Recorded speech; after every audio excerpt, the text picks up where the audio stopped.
allow me to take recognition of the guest of honor in absentia. That is the Permanent Secretary, Investment and Industrialization at Ministry of Commerce, Trade and Industry, Mr. Crosivia Ichikumba. The guest of honor should have been with us, but he got an urgent call to Parliament, and because he was already prepared to be with us, we take cognition of him in absentia. Also, allow me to recognize the presence of the European Union delegation member who is here, Mr. Nicholas Soris. A representative from the Ministry of Commerce, Trade and Industry who is with us, Mr. Sidney Chongo. The representative from the Zambia Association of Manufacturers, Mr. Michelo Maunga. The representative from the Zambia ZICAS University, Dr. Richard Mlenga. And also the representative from the Cotton Association of Zambia, Mr. John Ngwenyama. I can see several partners, captains of industry, a few of them there. Cooperatives and farmers representatives here. Members of the diplomatic corps that I may not have recognized that are here. Distinguished guests, members of the media team, ladies and gentlemen, a good morning to you all. Good morning, ladies and gentlemen. Thank you.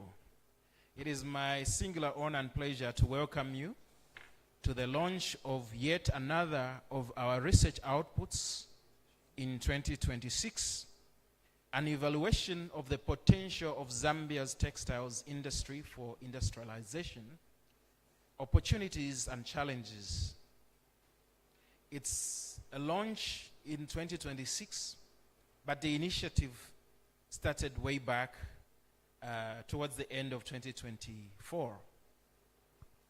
This study builds on an earlier analysis that we undertook and launched earlier this year on an analysis of how the real sector investments can help stabilize Zambia's exchange rate.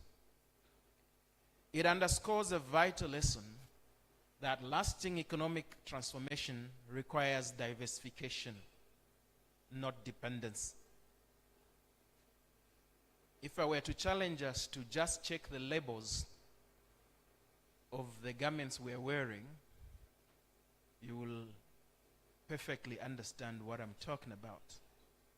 The dependence issue. You will find that the label on your apparel, you don't even know where it comes from.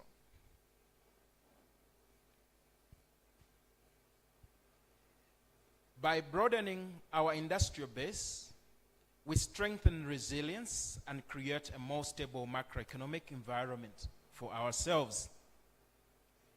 And in our other piece of work, where we're looking at the structural transformation of this nation,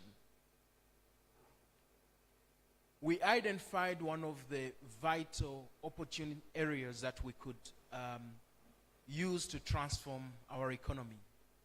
And one of those was agro-processing. There was agriculture and agro-processing. So the subject that we are talking about today, the report we are launching today, speaks directly into that kind of space. Agricultural production and agro-processing.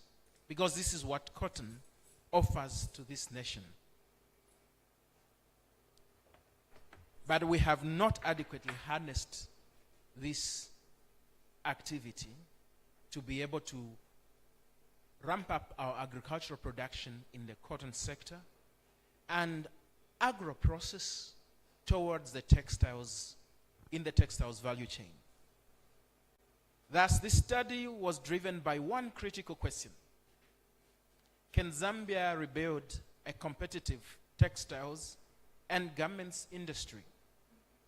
Let me rephrase it. Can Zambia rebuild a competitive cotton, textiles, and garments industry? What will it take to do so? The key findings of our research are as follows. And maybe before I talk about the key findings, allow me to talk about what we did to do this research. So we consulted various data sources, including speaking to yourselves. Some of you sitting on around these tables were consulted. We looked at world trade data, our domestic trade data, and we use a lot of methods to try and just build a picture of how Zambia's textiles can be harnessed and also see the gaps and see what we can do in those gaps. So the analysis that we did reveals three clear truths. One, strength without balance. That's what this sector represents. Zambia is strong in cotton production, but weak in spinning and weaving, and also in garments manufacturing. But I must also say that even though I say strong in cotton production, our cotton production numbers have really fallen significantly. But the beauty is that there is still the skill to produce this cotton in the communities out there, albeit at small holder level. That skill is still existing strongly within this nation. If you go to Mazabuka, all the way going to Monze, down into the Gwembe Valley, into the Sinazongwe Gwembe valleys of southern province, you go to eastern province, you will find people that you would not need 1 month of training to capacitate them to be able to produce more of their cotton. So the skill already exists.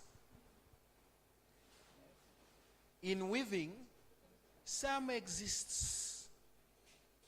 Garments manufacturing, from the time that cereals closed, Kafue Textiles closed, Mulungushi Textiles then closed, Zambezi Textiles in Livingstone closed. Those skills, the people who used to work in those industries, some of them have died. So they haven't had the opportunity to pass on that skill to a newer generation. So there is a gap there. We export raw cotton commodities as a result and import finished textiles, effectively exporting jobs and importing unemployment for ourselves. Smallholder farmers that are involved in cotton production struggle. Second finding. Cotton farmers face low prices, weak contracts, limited inputs, and climate risks challenges that have now emerged. Many of these are shifting to other crops. We have seen a huge shift. And again, if you're driving towards the southern province, when you reach Mazabuka, Magoe area there, a long time ago, you'll be greeted by white, snowy substance as you go towards June, July, August. But the picture has changed. It's straw color now. You are being greeted by straw color of maize stalks. They have shifted from cotton production into maize production and other alternatives because of these challenges. This threatens the sustainability of the cotton value chain in Zambia.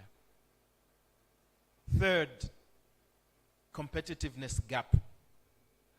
While Zambia has comparative advantage in raw cotton production, we are uncompetitive down the stream in the textiles and garments because of the reasons that I have already mentioned. Facing stiff competition from second-hand clothing, that one thing, second-hand clothing, has killed jobs in Zambia. We have become a consumer economy and not a producer economy. We have traded job creation, value addition for consumption of cheaper garments, while sustaining jobs from where those second-hand clothes are coming from. This is unsustainable. Are there opportunities? Yes, there is some opportunities and hope. And it is tangible hope. One, regional markets. SADC and Africa Continental Free Trade Area opens doors to millions of consumers. If we can produce it, there are millions of consumers, but of course we must sort out the issue of prices, contracts, and other support. Our gravity model shows that Zambia is strategically positioned to save 8 neighboring countries with cotton and garments if we strengthen production and competitiveness. So it is possible to rebound. Sustainability of what we do. And I'm not talking about commercial sustainability. Here I'm talking about the quality of what we produce. Zambia is known to produce organic cotton. And there is potential to scale up. There are markets now that are sensitive as to what sort of raw materials they're going to use in their production. And they will close anything that does not come with a sustainability or environmental friendly tag. And our cotton, to a large extent, qualifies in that category. There is also potential to produce renewable energy and byproducts of cotton. By the way, cotton is not just for the seed, for the lint. There is a seed which, to the best of my understanding at the moment, that seed itself is able to recover most of the GINA's production costs from the oil that they can press and the cake that they will sell. So there is that opportunity. If we can scale, then we can take advantage of all those byproducts, creating many jobs further down the stream of the value chain. Momentum, another opportunity. The recent test run at Mulungushi Textiles reminded us that Zambia's textile dream is not entirely dead. I suppose it's simply waiting to be revived. By its sheer capacity, it will take us years to close the supply gap of the Mulungushi Textiles that has just been opened. And yes, the machines rolled back to life, not coughed like an old Land Rover that my father used to own. When you are starting it, it would all go. But the Mulungushi Textiles ran smoothly, we are told. That is momentum. That is good hope for the Zambian textiles. This gathering here today is meant to be a call to dialogue and a call to action. Ladies and gentlemen, Zambia has the raw material and potential for more of that raw material. We need to understand the supply chain of the cotton production in agriculture. So also we need to understand the value chain beyond the lint and the cotton seed and be able to take advantage of every opportunity that is in there. Also, Zambia has domestic markets. If you go around the country, you see a lot of Chitenge textiles and garments manufacturing happening. You just need to see a kitchen party happening, a wedding happening. Not a forum like this one because you won't see the Chitenge material, but step out into the weekend, you will see that demand. And maybe we need to deliberately set days, maybe 2 or 1, in the work calendar, work week of Zambia, where we can encourage the wearing of the traditional Chitenge attire for both men and women. How would that be? Maybe we can begin to build that culture of consuming what we produce. Our representative from the Ministry of Commerce, Trade and Industry, I hope you have picked that one. We may need that day. I was in Morocco last year, and I was surprised that even for formal meetings, they would come in their traditional attires. Throughout the week. But here, if I didn't wear a tie today, it might be a story for the media and Facebook.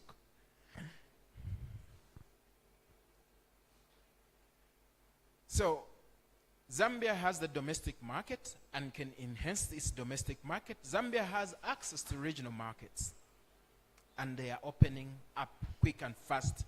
So if we don't move fast, there is what we call first mover advantage. We will find everyone has already seated Bakekala Pesa, Zambia, as someone would say. First mover advantage.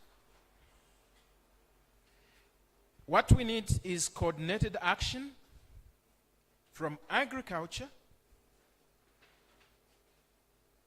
into spinning in manufacturing and the trading. The traders are already willing to trade. The consumers are already willing to consume. But we just need to facilitate that at a certain level of cultural remodeling. This study provides evidence-based roadmap. Let it inform policy, stimulate investment, and drive Zambia's industrialization and industrial transformation. The other week we were launching, we were happy to be found at a launch of another study by UNCTAD that was looking at opportunities for manufacture and industrialization in Zambia, and they identified quite a number of things, and I scanned to see if the textiles was one of those things there, and I think I found a missing gap. I tend to be guided, and I think from this study we see that there is an opportunity, there is already a path that we can depend on going forward to augment our textiles value chain in Zambia. In closing, I want to take this opportunity to thank all the respondents that gave us the information, the data that we used to do this study, the stakeholders that supported us in conducting this study, the partners who contributed to this research, and my brilliant team of researchers that put together this insightful research. I just want to encourage you to keep on doing your good work. Your insights all of you have shaped the recommendations we're going to present today. Now, I want to urge us that we move away from research and start thinking of how we can pick each one of those things that is going to be implemented, that is going to be recommended, move into the area of implementation. We will be very sad that if we move 2 years from now and we're still talking about the same picture. There is transformation that is happening in our industrial sector, and let's take advantage of that momentum to anchor in the textiles value chain. The gears are moving elsewhere. We have seen batteries being manufactured in Chiwombo. We have seen fertilizer being manufactured in Kafiwe, in Lusaka West. Let the textiles value chain find a space in the gears of this rolling machine called Zambia's industrialization of tech, or take off. With these remarks, let me thank you for your attention and call you to active dialogue as we go through the presentation and the discussions afterwards. God bless you all. Thank you.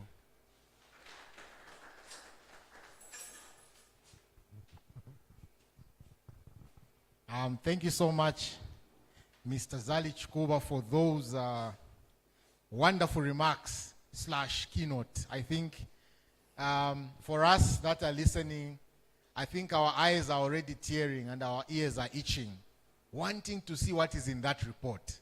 So I think Mr. Mulenga, I will call upon Mr. Mulenga, who is the Deputy Director of Research at ZIPAR and also the lead in terms of this study.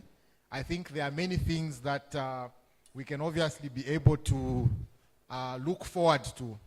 If you listened carefully to Mr. Chikuba's remarks, you realize that indeed Zambia produces organic cotton, so that is already something that you should be looking forward to when it comes to the potential of this particular industry. But also other key things have come out. The thrift business is thriving. I've seen 1 or 2 people in here that have online pages that advertise thrift, but I'm just joking here. But also I think last month we saw the engines at Mulungushi Textiles, like Mr. Chikuba said. I think they were warming up, which is a sign that indeed there's still life in this industry and things are being done to revive this industry. So the many kitchen parties that we have, the Chilanga Mulilos and all those things that benefit from Chitenge materials, I think we are used to seeing Chitenge materials. I know there's Java, there's wax, there's Telela, maybe there's even Zaire, I don't know. So perhaps we should be able to see a Mulungushi Chitenge to say, no, at this Chilanga Mulilo there was a Mulungushi. I think before I go in detail, Mr. Mulenga, sir. Thank you very much, Director of Programs. I'll ride on the protocols already established. And I would just like to say good morning, ladies and gentlemen. I've already been introduced. I'm James Mulenga from ZIPAR. I'm the acting Deputy Director for Research, overseeing the real sector and the social sector. So that's a study title, and I must say my executive director has put me in a very awkward position because he has already presented what I was about to present, so I don't know whether I should even go ahead. All right, so that's a study title. So we tried to evaluate the potential of Zambia's textile industry for industrialization. Having seen that this is one of the key targeted sectors in the national industrial policy, as well as the 8th National Development Plan, we decided to interrogate the entire value chain to see where we have potential and how we can industrialize, how we can help industrialize the country. So we tried to look at what opportunities do we have and what challenges do we face in these value chains. That's the outline or the structure of the presentation. And then as a starting point, we have that gentleman trying to imagine life without textile. So he's imagining his bedroom doesn't have curtains, doesn't have beddings, and he's also imagining walking around without clothes. So that's the importance of textile. Probably you can wear wherever you are seated. Imagine there was no textile. The table where you are, and me here standing without textile, presenting to you. Of course, you can also imagine a baby born today without textile. Probably they would die the following day. So that's the importance of textile, and it starts from the individual level, household level, national level, global level, in that order. But if we come to global importance and macro level importance, we see textile being important for employment creation, foreign exchange earnings. As countries export, they are able to earn forex, foreign exchange. It's also very important for diversification, particularly for countries like ours, who rely much more on a few sectors. This is an area where we can move into and diversify, add value to the cotton, and produce value-added products, final products, that we can consume locally as well as export and earn forex. But beyond that, as I've mentioned in the earlier statement, I said it's important for employment creation. And globally, if we look at the statistics for 2025, according to ILO, we see that the sector employs about 90 million people, and 75% of these are women. So this is an opportunity to tap into, to create jobs for women, particularly. If you look at these statistics that are obtaining both globally at continental level as well as in our country. So if you look at the statistics in our country, of course in the past, around the 1980s, we heard that. So when we read, we see that the textile sector was thriving, right?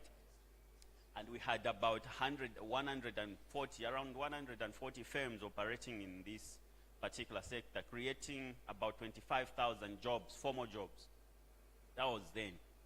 But we saw it declining after liberalization. We opened up, and there was a heavy competition, and our businesses were competed out.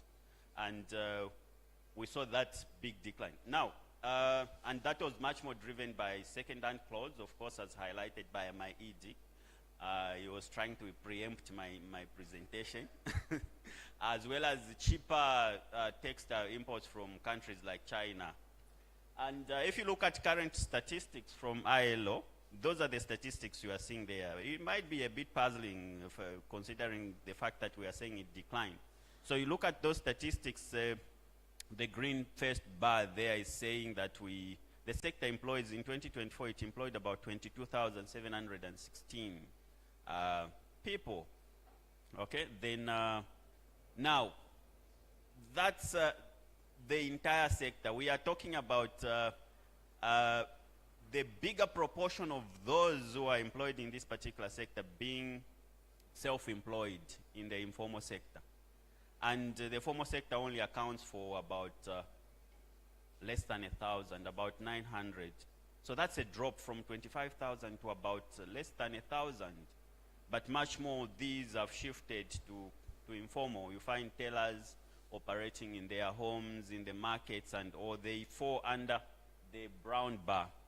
In terms of distribution by gender or by sex, we see that even here, just like at global level, we see that it's dominated by the women. You can see the brown and green bars there, the large numbers, compared to the ones in the middle there for male. So this is a female-dominated, just like at continental level, just like global level. Even here in Zambia, it's a female-dominated sector. In terms of institutional, legal, and policy framework, we have policies, we have institutions that are governing this particular sector. That is its entire value chain, because we are not talking about just the textile sector. To analyze the textile sector, we really need to interrogate the entire value chain, starting from the inputs, that's the cotton, all the way to the retail. And that's what we did. So we we are looking at, in terms of the legal framework, we have the Cotton Act, which was enacted this year, just a few months ago. And it replaced the 2005 Act, Cotton Act. It tries to address the various challenges that we faced under the Cotton Act of 2005. And one key element that it has introduced is that of the Price Consultative Forum, because we saw, when we look at the statistics down, we will see a decline in cotton production as well as exports. Why? It's one major driver of that was the pricing. So the Cotton Act of 2005 has introduced that. Of course, a few months ago it was enacted. And then we have the Standards Act that ensures adherence to quality, labeling, and all that. That's implemented by ZABS. Then we have compulsory standards that prohibits importation and sale of certain used textiles such as underwear and socks and all those that have that get tied to the skin. Then we have the National Industrial Policy that highlights the textile sector as one of the key sectors relevant for industrialization, job creation, and diversification. Then in the 8th National Development Plan, you also see recognition of the cotton textile garment value sector as a priority sector for value addition. And then we have the TEVET policy that tries to strengthen human capital around the textile sector. In terms of institutions, we have the MCTI, which is managing the industrial policy and everything around the textile sector. Then we have the Cotton Board of Zambia, regulating cotton industry licensing, registration of GINAs, and the enforcement of compliance with cotton regulation. We have Cotton Development Trust as well in the sector, dealing with seed breeding, productivity enhancement, and all that, and training of farmers. ZABS is also there to ensure that we have certified products, we promote standards and all. ZDA tries to promote investment into the country, and one of the key sectors where there is investment promotion is this particular one we are talking about here. And we have the Ministry of Agriculture that supports cotton farmers through oversight, policy oversight, and also coordinates these other various institutions I mentioned, the Cotton Boards, Cotton Development Trust, and other institutions working around the cotton sector. Those are the statistics I was talking about in terms of, in the last, from 2005, of course, we see particularly from 2011, 2012 there, we see a sharp decline in both production as well as exports. And one thing you notice there is that production looks like it's equal to the exports. So we export everything we produce in the area of cotton. So whatever we produce, that tells you something. It tells you that we do not use any of this cotton we produce. We export everything. We produce and export. There's no value added to it, because if that was the case, you would have seen a serious disparity between production and export. But there is none. And then if you look at the textile and garment import and exports, the red line you are seeing there, this one, that represents our textile and garment exports. And then that black line tells us, shows us the imports that we are not just a net importer, but I don't know what word I can use to explain this serious disparity between the imports and the exports. But yeah, that's the huge gap we have. We practically import everything. I don't know if there is any person here wearing locally made products. Everything we are wearing are imported products, including these table clothes we have. Everything is imported. That's where we are. And you are all the reasons why we have this gap. Because you like it depending on that. But of course, you are not to blame much. because probably the products are not there, right? Maybe they are not there, maybe they are there, or maybe you are just foreign oriented.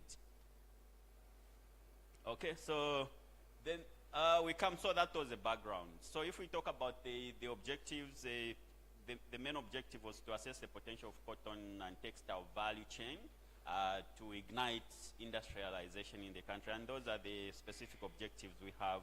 So we were trying to analyze the growth opportunities in each segment, analyze the comparative advantage of the segment products, analyze the drivers of our textile and garment exports, and look at opportunities and challenges as well. In terms of methodology, we generally use the purposive sampling, or maybe first of all I speak to the study type. We use the mixed method approach, where we gathered both qualitative and quantitative information to inform or to address the objectives highlighted. And much more we used, because of the nature of the way the textile sector, the cotton, textile and garment sector is structured, we decided to use purposive sampling, considering that it was much more, we had very few people in the segments where we couldn't use other non-probability sampling methods. And those are the sample sizes we got. So we interviewed 75 farmers from Southern Province, Central Province, as well as Eastern Province. We know for sure that these are the regions we call the cotton belt regions, a much more Eastern Province. We also interviewed other value chain actors, and when I talk about other value chain actors, I'm talking about the ginners, the spinners, the weavers, the garment producers, as well as the consumers. We can see consumer side. We interviewed 190 individuals. I must mention here that we used much more the phone-based, online-based interview for consumers, for the consumer side. So maybe there's a little bit of bias there, because we probably didn't capture those people who didn't, who don't have phones, right? So, but it helped us to get some insights on exactly what the willingness of the consumers to buy locally made products. And then we did also 13 key informant interviews, looking at experts in the industry who understand the sector very well. Okay, so in terms of analysis, we used much more descriptive for quantitative data. We looked at trends in time series data, reviewed comparative advantage to see whether we have an advantage in these products compared to other countries. And then we went on also to do regression analysis using the gravity model to understand the factors that drive exports of textile and garment products from Zambia to other countries. So we use the gravity model in that sense. And then for qualitative data, we use thematic analysis. The findings are analyzed by segment here, by each segment of the value chain, that is starting from the cotton, the ginners, the spinners, the weavers, the manufacturers, as well as the consumers of the product. And that's just a broad value chain map. So if you look at the first one, we have cotton. Under cotton also has various value chains. In fact, it goes to textile. It can go to other byproducts, the other value chain. So the stock, that stock for cotton can be used for various other things. You can use it for making particle boards, pellets, and all. The cotton that remains after you remove the lint, you can use it back into as a seed for planting. You can also use it as feed for livestock and oils. So there are various things around the cotton. There are various value chains that can be derived from the cotton plant or the cotton seed. So we focused much more on the, but of course, while identifying these other opportunities, we focused much more on the cotton to textile garment value chain, which is highlighted in green and orangish there. So once the cotton is produced, it's passed on to the ginners who do the ginning, the separation of the seed and the lint, and then it's moved on to spinning. After spinning, it moves on to spinning, weaving, knitting, and then the final, we get a final product, not really a final product, but a textile product which is used now to make garments. And that is sold to consumers. So the textile as well as garment can be sold to consumers of those products. Some use it for curtains and all those things. But yeah, the manufacturer there, we are talking about the textile as well as the garment producers. And these are, once they produce, they sell to the final consumer who is likely to be in the country, within the country, domestic, as well as foreign countries. But if we look at our value chain, there's we identify what we call the missing link or the missing middle. The components I've highlighted orange there highlight the missing middle into our country. So once our cotton is ginned, it is exported, as we saw in the figure earlier. We do not have industrial spinners as well as weavers in the country. Of course, Mulungushi Textile is coming in, but they are starting with ginning. With time, they might expand into spinning and as well as weaving and complete the value chain. But they are also going to be doing the ginning. They have started operation. I think most of you heard on the news and all. This one is not a hoax because we visited the plant and we saw the new machinery. They removed all the old machinery and have put up new advanced machinery there. So really this one is not one of those first ones they pour on you. So yeah, so we have that. So it's exported and then after ginning it's exported and then the final product comes back as either textile or a final good. So you see where the problem is. We are missing out as a country, okay? Missing out in terms of the jobs that probably we can have around the spinning and the weaving. We are missing out on the value addition to get value from this particular product where we can add value and export and get more for it, okay? So that's the implication of this particular value chain you are seeing here. I tried to summarize the opportunities per segment.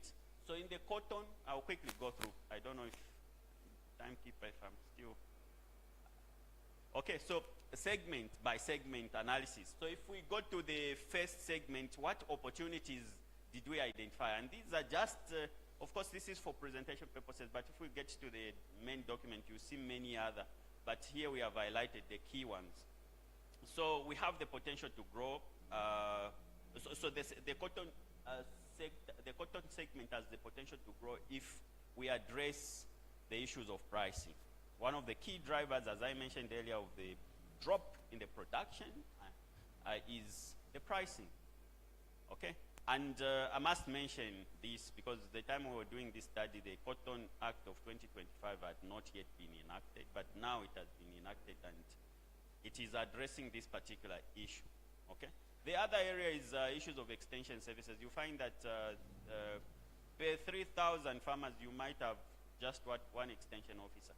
These are necessary, particularly for sectors like cotton farming. So we need to work around that issue as well. But there is that potential if we have better prices. As the ED preempted, we produce organic cotton, okay, which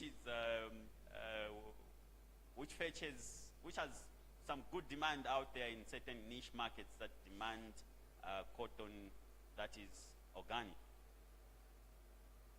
That's mentioned there. So we have open pollinated as well as hand-picked cotton. Then the third point is we have an opportunity also around the cotton segment in terms of the stock. That stock can be used to produce various other products. The seed that comes from the cotton can be used for animal feed, oil, bioeconomy, biochar, and energy pellets, and all those can be produced here. These are not exploited in Zambia. So even the seed is exported. When the ginners get this, they do the ginning. They export everything. They will get the lint as well as the seed and export it. We don't add value to it. That's an opportunity for us to do. And I must mention, ginners most of the ginners in the country are foreign entities. Okay? So this is an opportunity also where locals can enter. But how do we enter into ginning? That's another area we need to probably interrogate, which is one of the recommendations we have made. So ginning, we are saying there's also potential to establish mini ginneries at community level, probably linked to cooperatives. Okay, so we can have these, because as I've mentioned, these are much more, most foreign entities drive this particular segment. We can have local participation through introduction of mini ginneries through cooperatives, particularly established in those areas I mentioned, the cotton belt areas. Then under ginning also, increase the utilization of cotton seed and lint byproducts, which I've mentioned. We can actually get that. Once we do mini ginneries that are community level, the seed will also be remaining, which we can use to extract these things, the animal feed, oils, and other things that can remain here. We can produce this and probably export them. Okay, then under spinning, we have potential for investment, because this is also a missing component. Mostly, we are not saying we don't have ginners completely. We have a very small artisanal-based ginners in the country, not commercial big entities. But we need a commercial entity that's able to produce en masse for the country, so that we can use this particular product to feed into the garment production. Then here also, we can, as a starting point, probably as a low-hanging fruit, we can say we can start with mini spinners machines around at cooperative as well, or cluster level, and do spinning at that level, and then we continue upgrading in that manner.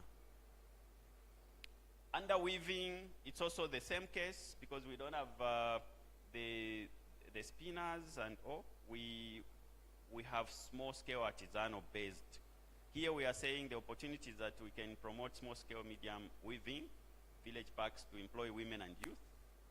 It's also opportunity for skill development in design. It offers opportunity because we identified that there's a skills gap here, okay?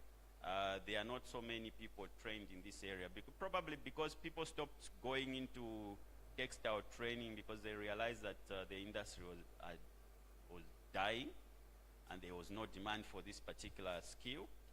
So, but this is an area we can get into, skill people.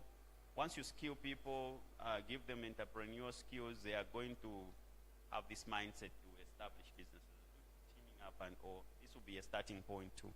So we also have an opportunity to produce local fabric, uniforms, workwear, and chitenge. And then under garments, we have also opportunity to produce those things I've highlighted: uniforms, corporate wear, traditional and fashion garments. There is demand for that in the country. Then branding of Made in Zambia. We have a campaign, Made in Zambia, by Zambia campaign. I think Minister of Commerce can speak to that. But we have that campaign. We have a policy around. Is it a strategy around that, or a program around that, where we want to encourage mindset change. It's not always that the foreign product is of quality. Even us, we can produce, and let's support the local team. So we also have undergarment production, because when they are producing the garments, there are some byproducts that come off that. And from the people we interviewed, we were told that the byproducts are usually used by people go to collect from these textile businesses or these garment producers, the byproduct to make doormats and other products from that. So that's also another potential area, because I mean, each and every home uses doormats. We can produce those locally and encourage buying local doormats. Under trade, that's local as well as foreign. So the people we interviewed expressed willingness to buy local, and 94% of those we interviewed said they are willing to buy local products as long as it's giving a competitive price as well as the same quality. Okay, so we have that willingness, that patriotism for local products, but as long as it meets certain standards. And then we have export potential under the African Continental Free Trade Area. As you know, we started trading under the African Continental Free Trade Area in 2021. And the African Continental Free Trade Area tries to promote local or continental or regional value addition in sectors such as the textile. So we can actually exploit this, be either a regional hub for producing textile products or join the value chain. We are talking about the missing middle. We can probably exploit regional value chains where we concentrate on cotton, ginning, and then maybe another country, neighboring country, has the spinners and all, and then products like that move in the region, as long as they are moving duty-free, quota-free arrangement, where there is no additional cost of transportation. So just to highlight the points I was making, those are the results from the people we interviewed. So 94%, as I said they're willing to buy locally made textile, and 96 buy locally made garments. And then these are the results from the regression analysis we did to look at the factors that influence at macro level, that influence export of textile and garment products from Zambia. So one key, most of these variables were actually significant. We see that GDP of the importer, that is the higher the GDP, was positively related with the exports from Zambia. So as our economies grow, or as our exporters' economies grow in terms of GDP, we are likely to have higher demand from those particular countries. Equally, population of the importer was also positively related. So as populations grow, and as we know, we are still growing, and there are projections that the global economy, the global population is growing or is projected to grow. Equally, our domestic economy is likely to grow. So we expect that more and more, as populations grow in the continent and at global level, we expect more demand for our products. And then distance, of course, was negative related. The further away you are from Zambia, the less likely you are to buy locally made products, telling you that the region is much more a significant potential buyer. Common language was this one was paradoxically negative. Of course, the explanatory factor is that probably we are exporting to, it's not really a big factor. We might be exporting these products even to countries that do not speak English, because the common language was English here. Shared border was positive, so our neighboring countries, potential areas for export, landlockedness was positive, and also being a member of SADC as well as COMESA. Those came out as positive and as positive factors, being members. Being a member of SADC or COMESA gives you opportunities because you are able to export goods duty-free, quota-free. Okay, so you don't have to pay those costs, tariffs, and all as you are getting into other markets. This signals that the AFCFTA will provide that potential market as well, a positive effect on our exports. And then average tariff, the higher average tariff also came out negative, that if countries are imposing higher tariffs on our products, the less likely they are to demand our textile products. In terms of challenges, I'll quickly go through, I think, segment by segment too. So cotton farming, we have highlighted that there are low prices that discourage production. There is also dependence on, in the past, of course, it has changed with the Cotton Act of 2025. There's dependence on GINAs for input loans, weak enforcement of price contracts between farmers and GINAs, insufficient agriculture extension officers. I mentioned that we have one extension officer per 3,000 farmers, which will make these not effectively discharge the mandate of agriculture extension. We also have, the cotton sector is also affected by climate variability, affecting yield and productivity. Then the GINA's inconsistent supply of raw cotton due to declining production, so they face this challenge because there's a decline as a result of those challenges I've highlighted. Power issues, outdated, they are using outdated and semi-automated equipment because they highlight the fact that there are issues of cost of importation and all finance issues and all to upgrade. Tax burden on products such as cotton cake, limited value addition beyond link. So those are the challenges under that segment we highlight quickly.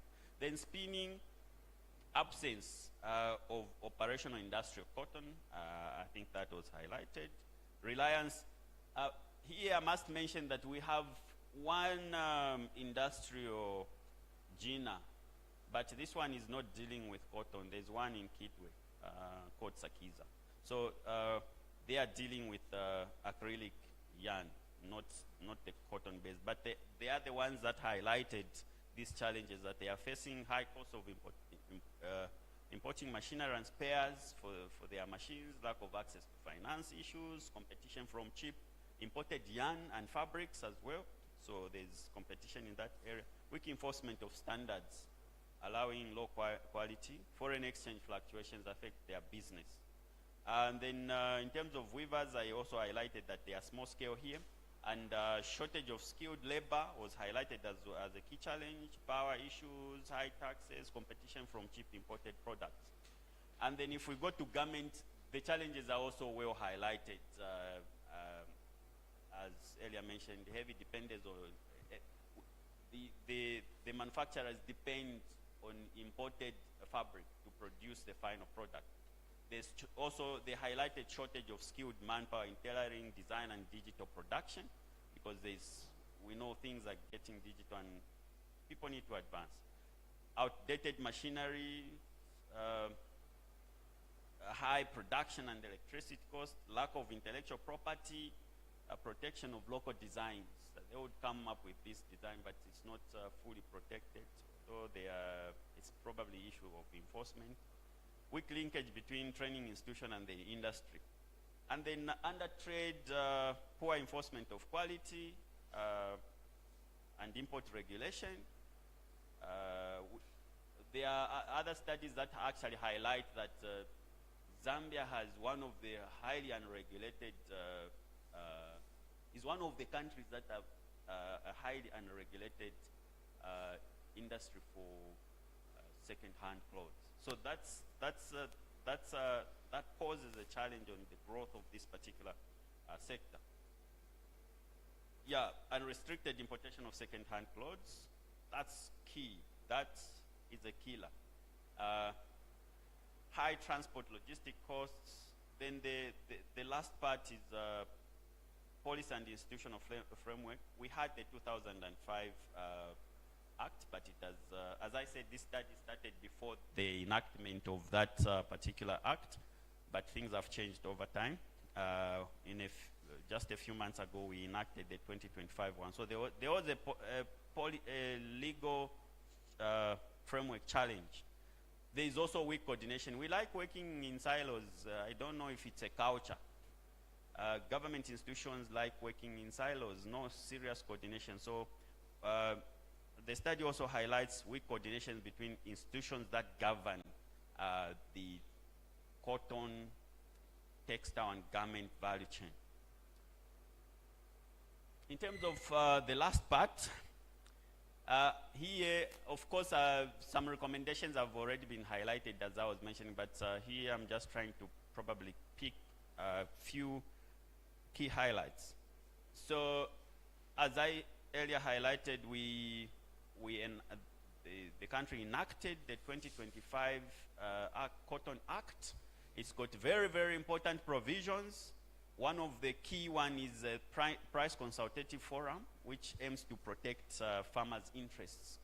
And here, our recommendation is that we need to actually enforce, implement these provisions to ensure that we address the various challenges that the farmers are facing. Then the next one is that we need to implement policies that mandate 100% local sourcing for government uniforms, such as in the police, the military, schools, to provide guaranteed anchor for local firms. So that's very, very important to grow this particular sector. The next one is to encourage investment.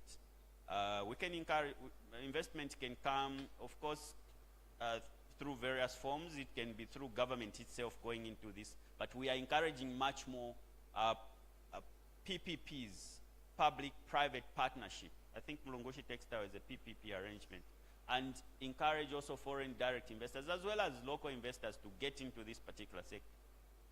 So, of course, incentives are there under the ZDA. We are also recommending that we need to regulate the second-hand clothing. I know this one is contentious. We need to regulate the second-hand clothing. Regulating the second-hand clothing is necessary to protect domestic garment industry while maintaining consumer choice. Okay? We are not saying ban it. We are saying we regulate it much more. Okay? We know countries where they've banned completely. They were bold enough to ban, but it came with consequences, a lot of consequences. We are saying we need to take a softer approach. We regulate it much more. Okay? So that you can continue buying local products as well as your salaula, right? So how do we regulate it? By changes in tariffs. Okay, so we can change the tariff and use the revenue to actually support the local textile industry. That's a way. That's one way in which we can help our industry, the textile industry, grow.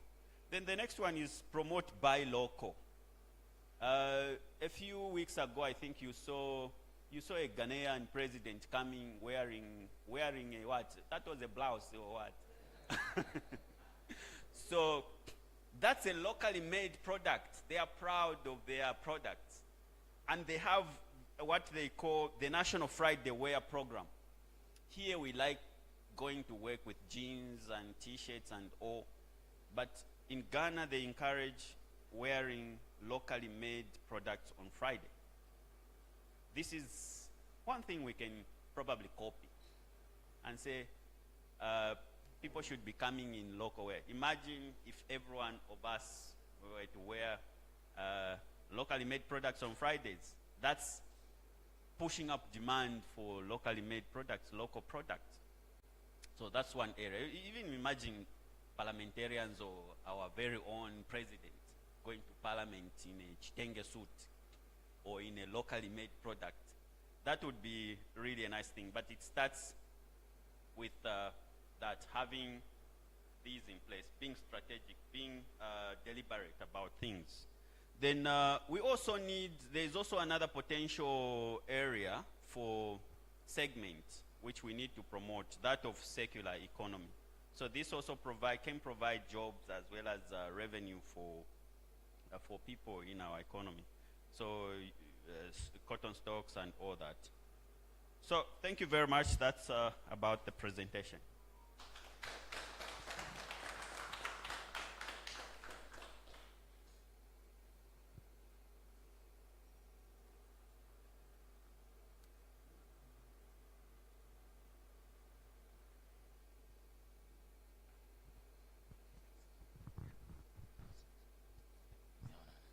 Thank you so much, Mr. Mulenga, for the detailed presentation. I'm sure now we are satisfied with what is happening and the potential that lies in the textiles industry. So now I'm sure we have some questions that would like to ask. But before we go there, I think it's just quite important that we have an idea of what exactly is in the report. And to do that, we need first to open the report. But before we open it, we must launch it. So at this point in time, allow me to invite Mr. Chikuba to lead the high table in coming to the front so that the report can officially be launched. And I'm sure we are being assisted by Esther to bring the report forward.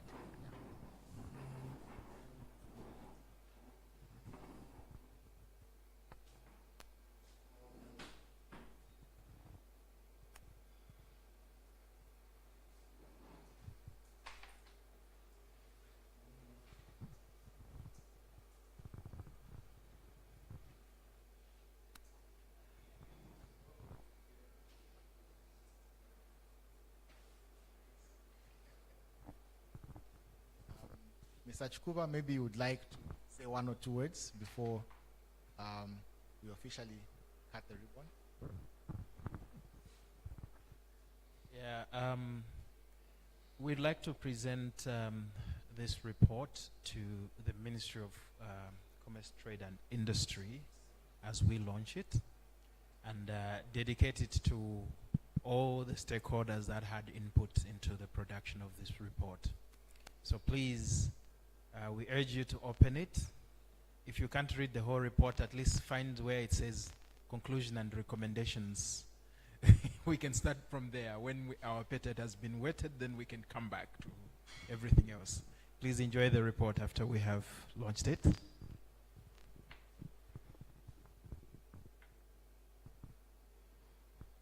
And now, ladies and gentlemen, we prepare for the cutting of the ribbon as a sign that the report has finally been launched. Wow, okay. So the report has finally been launched. Now,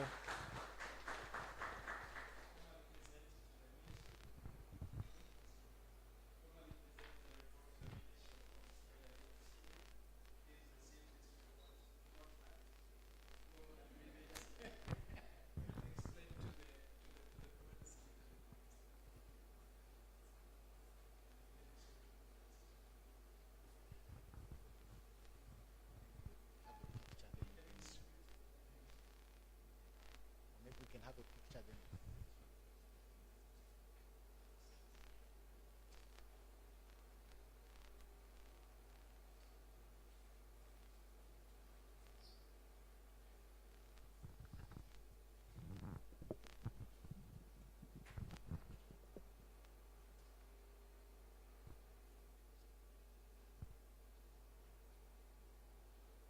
All right, so the report has finally been launched. Another round of applause, ladies and gentlemen. We are not only textile interested, but we are also environmentally aware that paper is also not a good, when it comes to the environment. So we have limited the number of copies that have been printed, but the report is uploaded to the website, and I'm sure we'll either share a QR code or we'll circulate a QR code for you to scan, and you will have access to the report. I think we have them, so they'll be circulated as well. Yeah.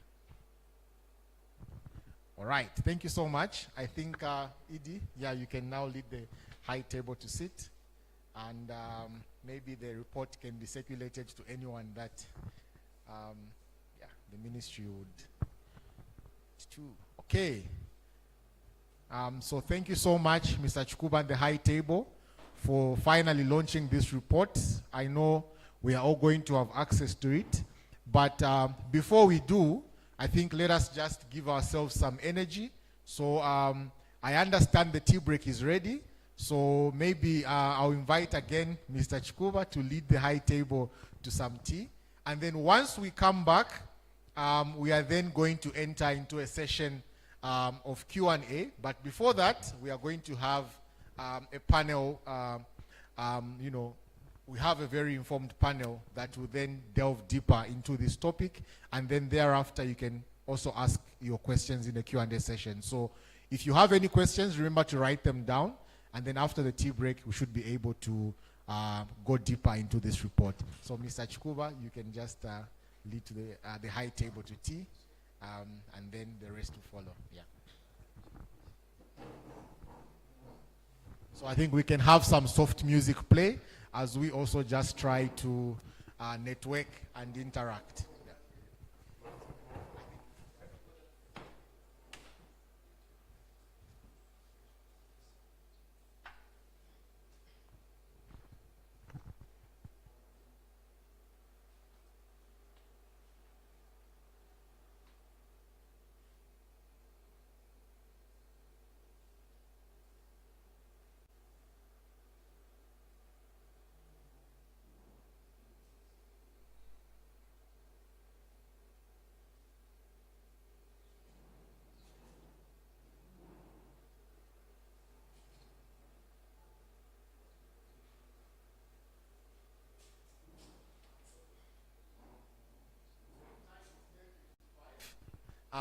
For us to be on track with the program, I kindly request that we are back in our seats by 11:10. Then we can continue with the tea break. So 11:10, we can then continue with our program.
Thank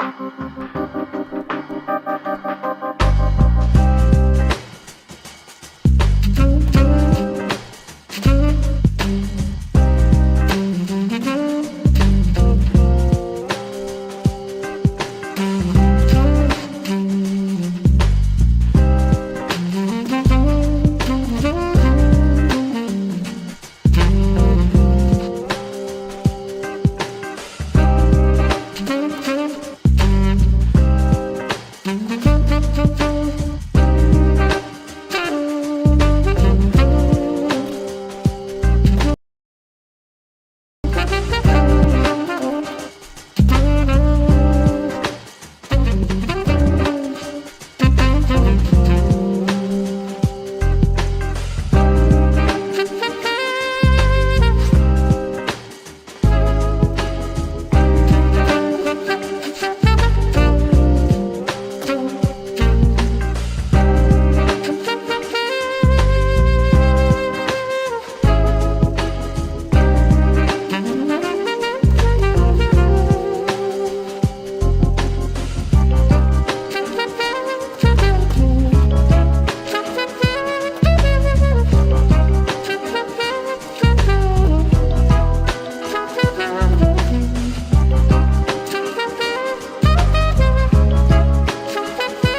experience in research in various thematic areas, of course, transport, public finance, and real sector related areas. So help me welcome the moderator for this particular panel, Mr. John Mututwa, who will then introduce the panel of experts.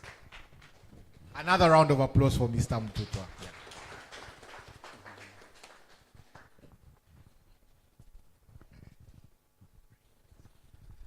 Thank you so much, Peter. Distinguished guests, ladies and gentlemen, please permit me to ride on the protocols area observed. Welcome once again to this segment of today's report launch. We are going to go into a panel discussion, and we are going to have an expert of panelists with industry experience, with research experience, but also private sector experience, including the producers of cotton themselves, that will share with us the insights. Now, before we begin, please permit me to just go through a short background.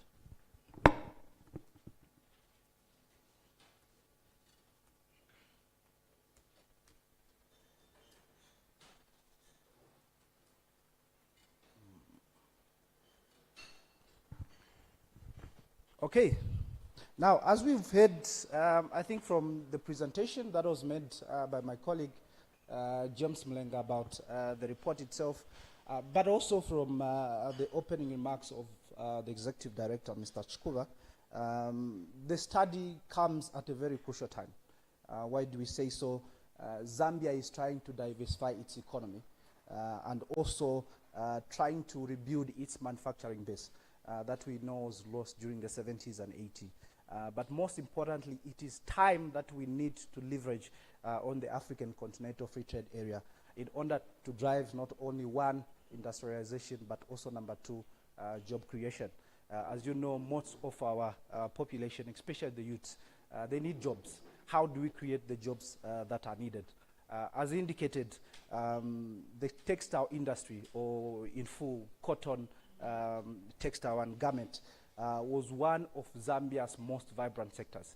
As James indicated in the presentation, more than 25,000 people used to be employed in this sector. Today, the story, as you saw, is quite different. And as indicated, over the decades, we saw this significant decline, and mainly from competition, from cheap second-hand clothes, but also our limited support and processing in the sector. It has left us in a position where the country, we are just mainly exporting raw cotton and also importing those finished products. James joked to say, I don't know whether it's culture or it's something else, but it is happening. Now, what did you see from the study? The study did provide an evidence-based insight on, one, how do we reverse the trade? And this is one of the important parts that our panelists are going to help us. It did highlight opportunities that are available to build the cotton, textile and garment value chain through, number one, investment in both midstream and downstream activities. We have spinning, we have fabric finishing, but also garment manufacturing.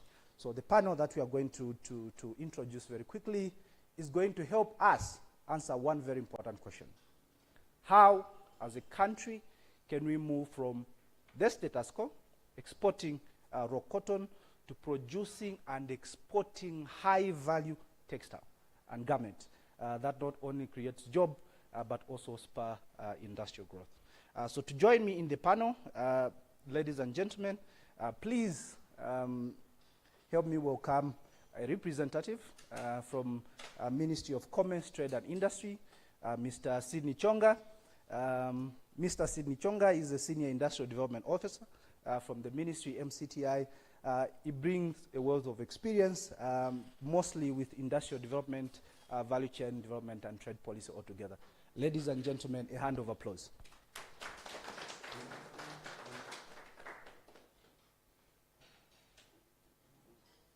Thank you, Mr. Chonga. Second on the panel, may I go to academia and research? Please help me welcome Dr. Richard Mlenga. Dr. Mlenga is from ZIPAR University. He's a senior lecturer and also researcher in economics.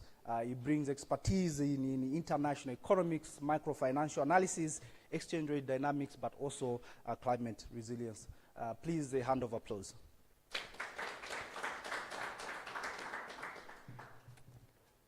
To join the panel, we have the producers themselves, representative, Mr. John Nangwenya, Ngwenyama.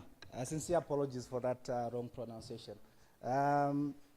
He is the executive director of the Cotton Association of Zambia, with over more than 14 years of experience, and also leading the development of advocacy in strategy plan, but also working on groups on policy and also regulation in the sector.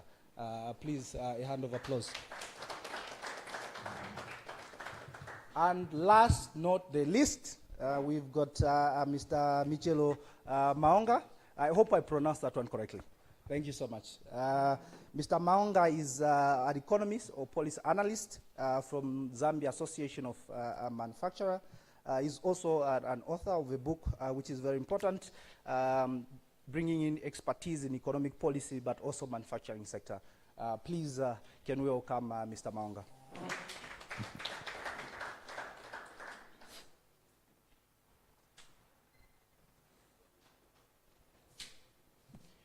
Okay, our experts have taken their seat. As I indicated earlier, the key question that we need to answer today is how do the country move from exporting raw copper to exporting high-value textiles and garments so that we can industrialize and also create the jobs that we need. Let me start with the ministry. Please, let me start with you being our policymaker, and also we launched the report that was mainly dedicated to you and also the other key stakeholder. Maybe as a first question, the background is, as you saw from the presentation, and I think later on the QR code will come and will be displayed. We can look into the in-depth of the report. As you will find out, the study does highlight some weaknesses in what we call enforcement, but also quality standards, and also limited coordination. James mentioned about this need to work in silos. So this limited coordination in value chain institution, but also the impact of the second-hand clothing. So the question is, as ministry, how should we address these policy and enforcement gaps as we try to rebuild Zambia's competitiveness in this sector? Over to you. Thank you so much, moderator, for that thought-provoking question. First and foremost, it's a privilege to be in the company of such a distinguished panelists, and also just want once again to thank for those open, insightful remarks, of course, shaping today's discussion. And as a Minister of Commerce, Trade and Industry, we are actually very excited to be part of this progressive conversation today. In addition to that, as a ministry, we are actually passionate to the conversation leading to the development of the cotton textile industry in Zambia, and also, of course, revitalizing this sector. So, coming to the question posed by the moderator. Yeah, so, first and foremost, if policy coordination plays a key role in the effective running of governance, and also in this respect, value chain development vis-a-vis cotton textile development. So these issues, the policy coordination aspect, if not well addressed, you're going to find that you're going to have issues of working in silos, okay? You are going to have challenges with, in respect of coordinating between yourselves as land ministries and also key stakeholders. Yeah. So now, how do you actually ensure that there is effective coordination in policy implementation, okay, on how you actually address identified challenges in the sector and all that? So on the part of the Ministry of Commerce, Trade and Industry, how we are actually working in that respect is in actually addressing policy coherence, policy coordination is basically through a number of platforms. One of them is through the establishment of the committee on multi-sector platform, okay? So when you look at this committee, it's actually charged with a number of laws and responsibilities. And also, when you look at the composition of members that actually in that committee, diverse members that actually comprise its composition. We have the Cotton Association of Zambia, the Cotton Board of Zambia, APRI, you have academia, you have ourselves, of course, the Ministry of Commerce, Trade and Industry. We also have key players in the cotton production, the farmers themselves. You are also talking about Ministry of Finance. You're also talking about Ministry of Agriculture, okay? So what actually is discussed in this committee? Okay, a number of issues ranging, of course, from opportunities, challenges faced by the farmers, okay? Also the generals, spinners, and actually the whole value chain. We are talking about the key stakeholders, yeah, in the cotton textile value chain. So you find that once those challenges are identified, discussed, then they actually become, we actually now transform, we now actually see how do we address these challenges so that we actually have growth in the sector, we have development and all that. Now coming to the issue of enforcement. Okay, enforcement of quality standards of cotton and textile. So Zambia, ZAPS, okay, which is also an agency of the ministry, they actually charged with the mandate of development and also enforcing these standards. So we actually work hand in hand with ZAPS in enforcement, and possibly in that area, what actually we could do, because what is actually done is once those standards are actually developed, then you actually implement. Then on the aspect of enforcement, what needs actually basically to be done, I think, enforcement of enforcement. And how do you actually do it? We actually need to strengthen enforcement. By this, we can actually do through strengthened inspection, okay?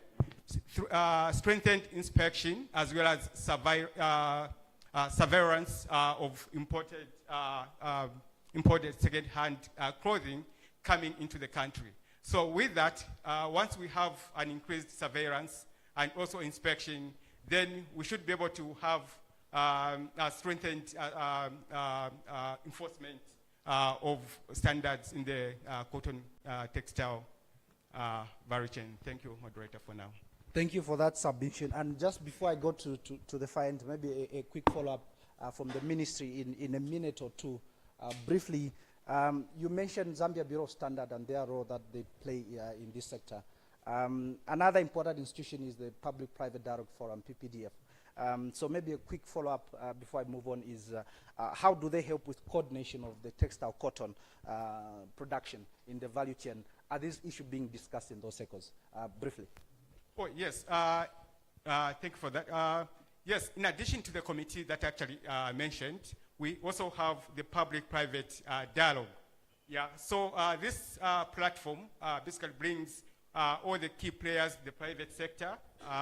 It brings the public sector, the private sector, the civil society organizations, research institutions, academia, yourselves, of course. Yeah, so this platform is quite key in actually strengthening coordination of players, of course, in the cotton textile value chain, by actually fostering progressive conversation, of course, also identifying the key challenges, opportunities, and also actually in there we also have the chairperson who actually guides these deliberations, these conversations, and that actually gives policy pronouncements and also collective action measures that actually needs to be addressed if there is actually a gap identified in the development of that particular value chain. Thank you. Thank you so much. Let me move on and go to my far end, representative of the private sector, Zambia Association of Manufacturers. As the executive director was giving his opening remarks, at the end he said, we are launching this report 2026, and we hope in 2 years' time we will not be where we are. So I think our problem is not identifying challenges or doing research, is how do we implement, as the ministry has just concluded. So my question, I think, for you, sir, is the report identifies a number of activities: spinning, weaving, fabric finishing as some of the missing links in Zambia's value chain with regard to textile. So what are some of the main barriers that are preventing investment in these mainstream activities, and how can we overcome them? Okay, thank you for that question, Mr. Moderator. In 2024, we are all aware that the government introduced a tax incentive specific to the cotton subsector, which was on cotton seed, cotton ginning, and cotton weaving. These were tax holidays between 5 to 10 years. So this was a helpful first step, and we hope that from that we'll be able to see increased investment within the sector. I think that was a catalyst for Mulungushi Textiles, I believe. So that is one positive, and what we hope to see is the story of Mulungushi Textiles attracting more investment or crowding in other investments into the sector. But generally, I think in revitalizing the textile industry, we have to look at firstly why it or the cause of its demise. So I believe your report that you have produced will be quite helpful. So we are looking at things to do with market distortions. So previously it was very government-centered. It was heavily subsidized and the like. The prices were did not necessarily reflect our market conditions. So there were all these imbalances. And I think that in addition to the incentives that have been provided, if we can understand why the cotton sector went into decline, therein we can then start to chart a way forward. Thank you so much.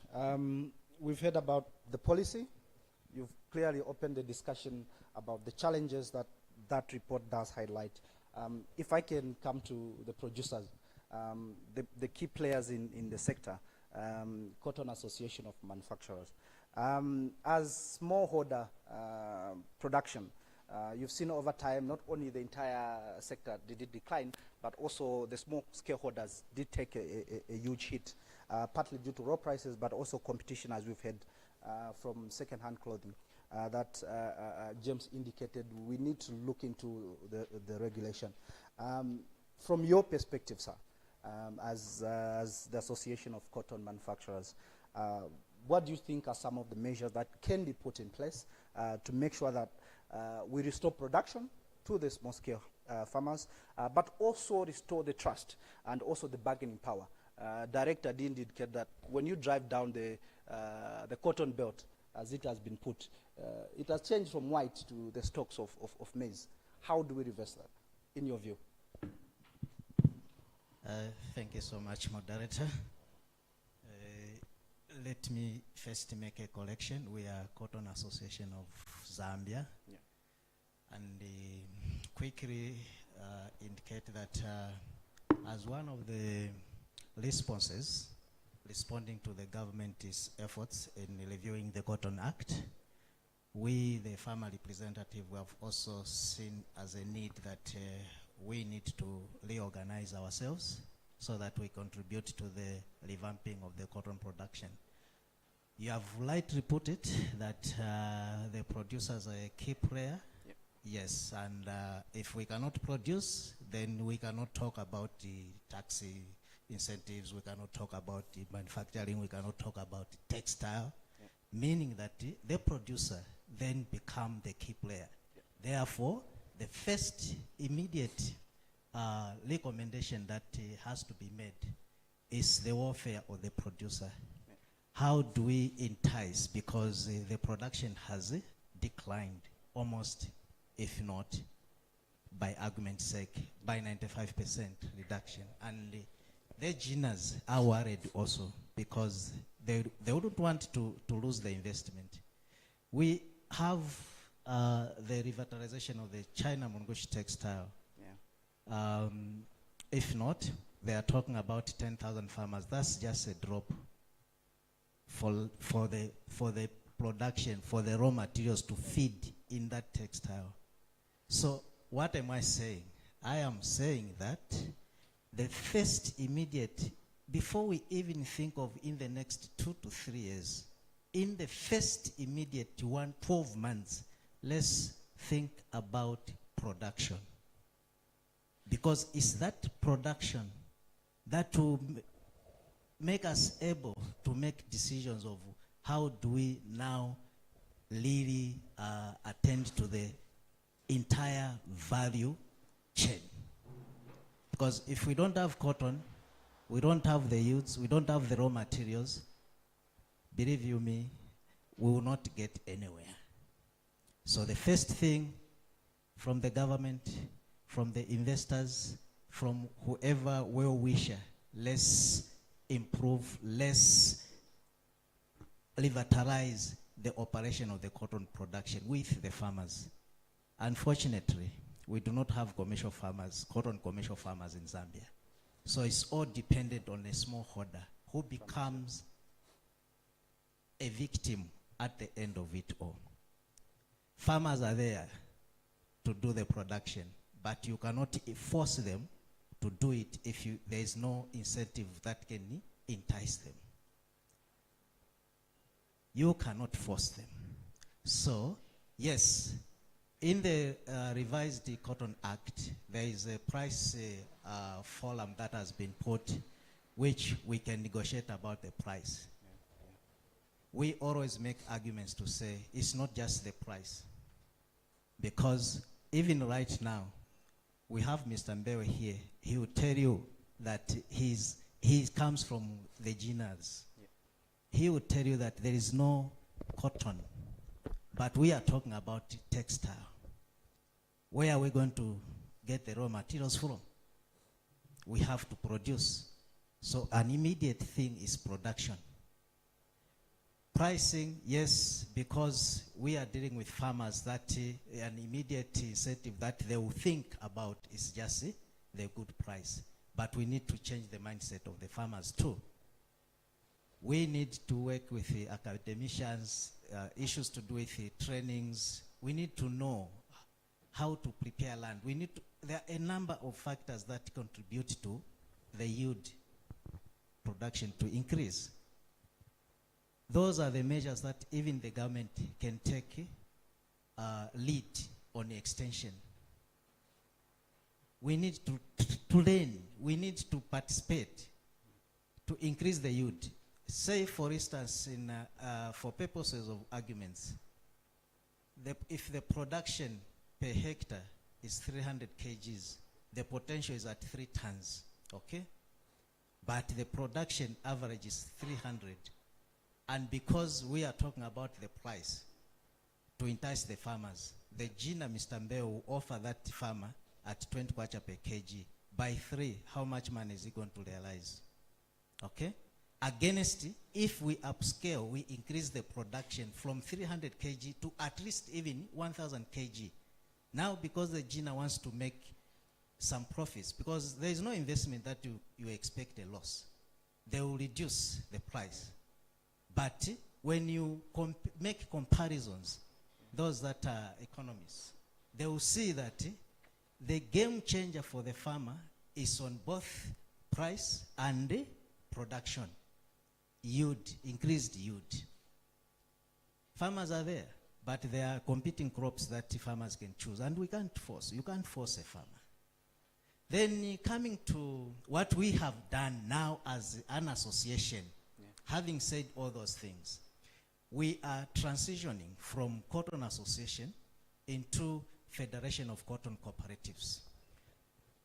An immediate example that we'll cite is that Cotton Association of Zambia was formed in 2006 legally. 2012, they formed an independent entity owned by the farmers in Mumbwa. They have originally not operational. 2015, Cotton Association of Zambia established handlooms and Textile Technology Association. That picture, the video that we saw, is one of the innovations that is being done by the association. Okay? Why we are doing that? We call that rural industrialization.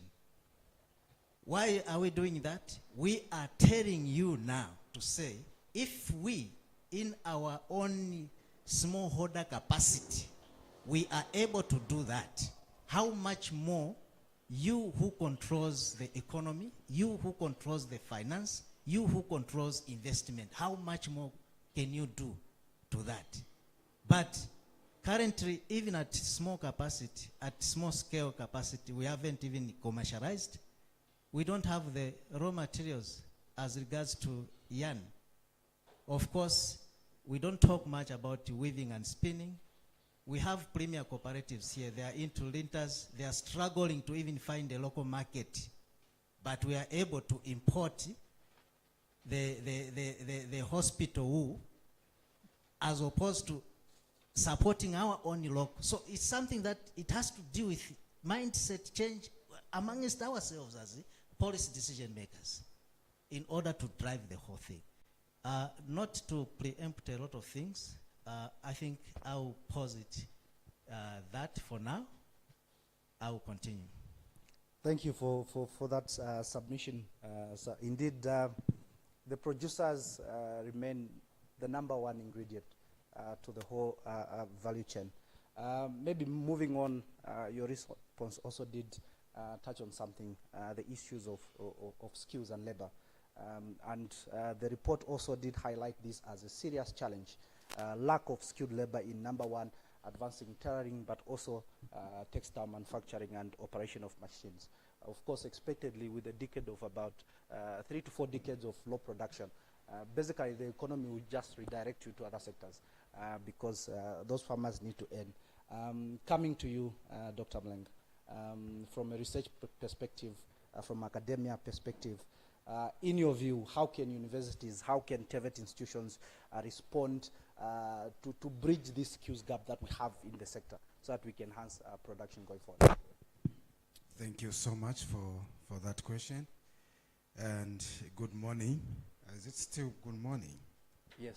Oh, still morning. Thank you so much. So, as universities and TVET, how do we respond to the skills gap? Well, maybe for starters, the skills gap identified include advanced, tailoring, the industrial textile production.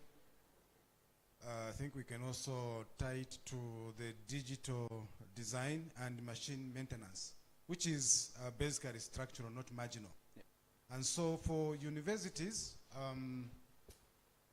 what they should do going forward is to introduce specialized textile and apparel technology programs. Yeah. At the moment, it's time to be corrected. We have not gone into that. So there's need for this educational reform response. And here, while we are still on introduction of specialized textile and apparel technology programs, this should focus on industrial textile engineering. UNZA, University of Zambia, there are all those programs in engineering, but we don't have industrial textile engineering, and also get into fabric science as well as garment production systems. The second one is embed digital competencies. You know, we are in the digital era. So the CAD or the CAD-aided design, based garment design should be embedded in the programs. We also look at textile automation systems. The video that we just watched, and I know that that is simple technology as it appears. It can be modernized, you know, and then upscaled. Now, the third one, in terms of what universities can do as an educational reform response, is to create industry-linked research labs. Here we are looking at textile innovation labs, okay? Sustainable fabric development, and then, of course, this has been around for some time, but maybe it may just require some kind of upscaling, the dyeing and finishing technology. Probably on the universities, we can also consider the issue of establishing cooperative education models. Okay, the structured internships with textile firms or companies. I don't know to what extent the usual internship programs from other programs, how intense and extensive is in Zambia, but looking at the textile sector, I think it would be appropriate to link the graduates, yes, you know, to these internship programs so that their skills are up to date and they are upscaled. Now, in terms of TEVET, yeah, so for TEVET, what we need to do there is to modernize curricula also, okay? And this modernization of the curricula should be towards industrial sewing as well as machine maintenance, okay? The power loom operation, as well as, fabric finishing techniques. Again, I stand to be corrected. I don't know if the TEVET programs, they have already moved into this kind of modernization of the curricula, especially skewed towards the cotton and the textile subsector. I'm also thinking of creating regional textile training hubs, and as well as introducing short cycle certification programs that are aligned with industry demand. As we, seal these gaps in terms of weaving and so on, there will be need for the TEVET institutions to come up with, these short cycle certification programs, so that then the industry and what we are churning out in terms of TEVET graduates, they are aligned with that. Maybe for now, let me pause there. These are the educational response programs that we can do as universities and as TEVET institutions. Thank you so much for that submission, Dr. Mlenga. But briefly, before I move on, you highlighted something that's very important. Often, industry does complain that learning institutions are producing graduates that are not ready. The skills mismatch. Just to emphasize the importance that learning institution, TEVET institution, how best can we produce graduates that are ready for the market, ready to help with production? You mentioned one thing about internship. What other measures?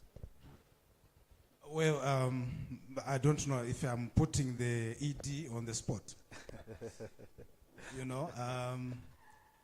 He mentioned something, in the sidelines of this meeting, that yesterday, Copperbelt University, they are trying to do some reforms in terms of, the degrees that they are offering in economics, and they consulted the stakeholders.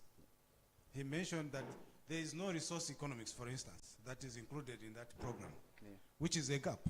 Now, addressing the question of the skills mismatch, between the graduates that we are, churning from the universities and from the TEVET institutions. I think before we do this, I don't know if it is the right, is the appropriate term, the overhaul of the curricula, as it were. We need to consult the industry.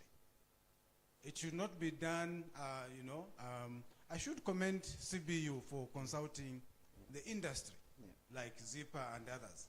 So I think that in addition to the internships, we need to consult the industry so that we align what we are offering as universities and as TVET institutions with what the industry is actually demanding or requiring from our graduates. Thank you so much. As we proceed in our discussion, let me get back to Mr. Chonga, the Ministry of Commerce, Trade and Industry, as the lead policy institution. With now the African Continental Free Trade Area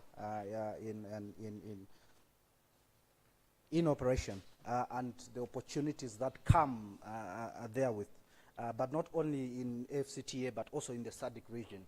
From your perspective as the ministry, as the lead institutions in terms of policy, what do you think are the practical steps that we need to take as a country so that we enhance Zambia's participation in regional textile, but also in the overall garment value chain? Thank you for that good question. So from the ministry point of view and perspective, we see a lot of opportunities in the African Continental Free Trade Area. Not only that, Zambia's position is a strategic position to Zambia's produced goods and services, and this includes, of course, the garment products coming from the cotton and textile sector. In addition to that, Zambia is a member of COMESA. We've also actually acceded to the protocol on trade on SADC. In addition to that also, there is the tripartite free trade area, which is also in the pipeline.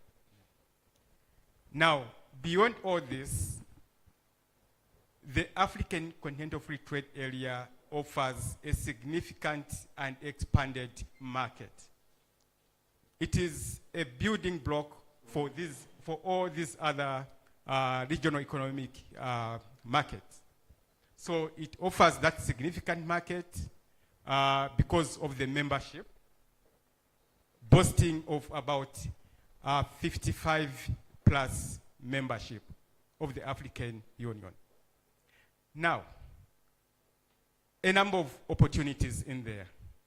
It comes with 1.5 billion population, 3.4 trillion USD in terms of GDP contribution.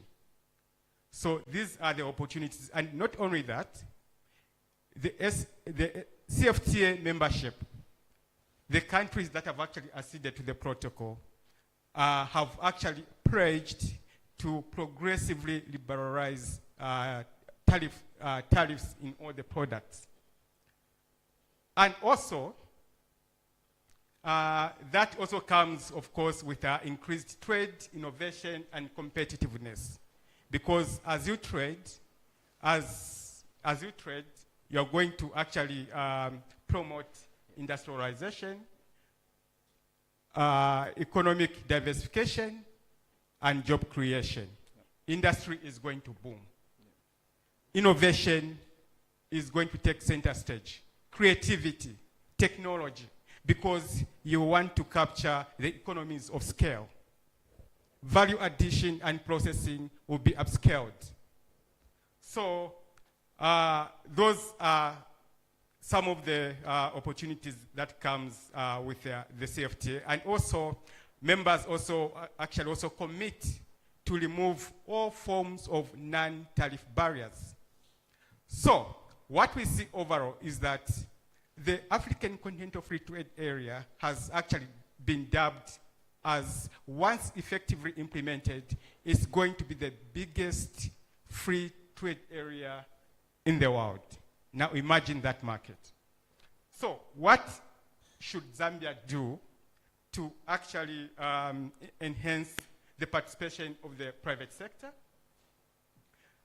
So as the Minister of Commerce, Trade and Industry, we have actually been running a number of programs with the private sector, starting from the time before the CFTA was under discussions, okay? We've been having stakeholder consultations, receiving input from industry, until at the time when we actually acceded. We have actually run and worked with the private sector, hand in hand, until the final last step when we actually acceded. Now, what we actually need to do is to actually strengthen private sector participation and leapfrog the benefits that actually comes with the CFTA. One of the issues that we've actually been doing with the ministry is, of course, conducting capacity building and technical assistance to the private sector. Okay? So capacity building in trade, such as, of course, training the private sector with respect to the rules of origin compliance. Okay, so we've been actually doing that in collaboration with the Zambia Revenue Authority, because they are actually competent in that area. So they govern customs administration issues. So they've actually been helping in training the private sector in understanding and complying on rules of origin. Yeah, that is one area. So another area is also providing capacity building to the private sector in understanding and appreciating and of course complying to the international standards of the international market. That is key if you are actually to penetrate and trade in the international market. You want to have an improved quality of your products. Packaging, of course, has to be of high quality. Okay, so we've actually been undertaking capacity building and technical assistance to the private sector in those areas. And also, you realize that you cannot actually trade unless you have the export permits. This is quite a very a key area. So, as the Minister of Commerce, we've actually also been guiding and providing technical assistance, guidance to the private sector on how they can actually acquire these export licenses, and also how they can actually do it in an effective manner by actually completing, by submitting complete documentation, so that as they actually submit and apply for these licenses, that they do not actually take much time in actually acquiring those licenses. And also, may I also actually be quick to mention here that as actually a Minister of Commerce, we don't actually issue these export licenses, but there are these designated line ministries, of course, that are competent enough to offer this export license. So when the private sector come to our ministry, we will of course direct where to actually give those, where to actually get those export licenses. So what the Ministry of Commerce does basically is we actually did what we call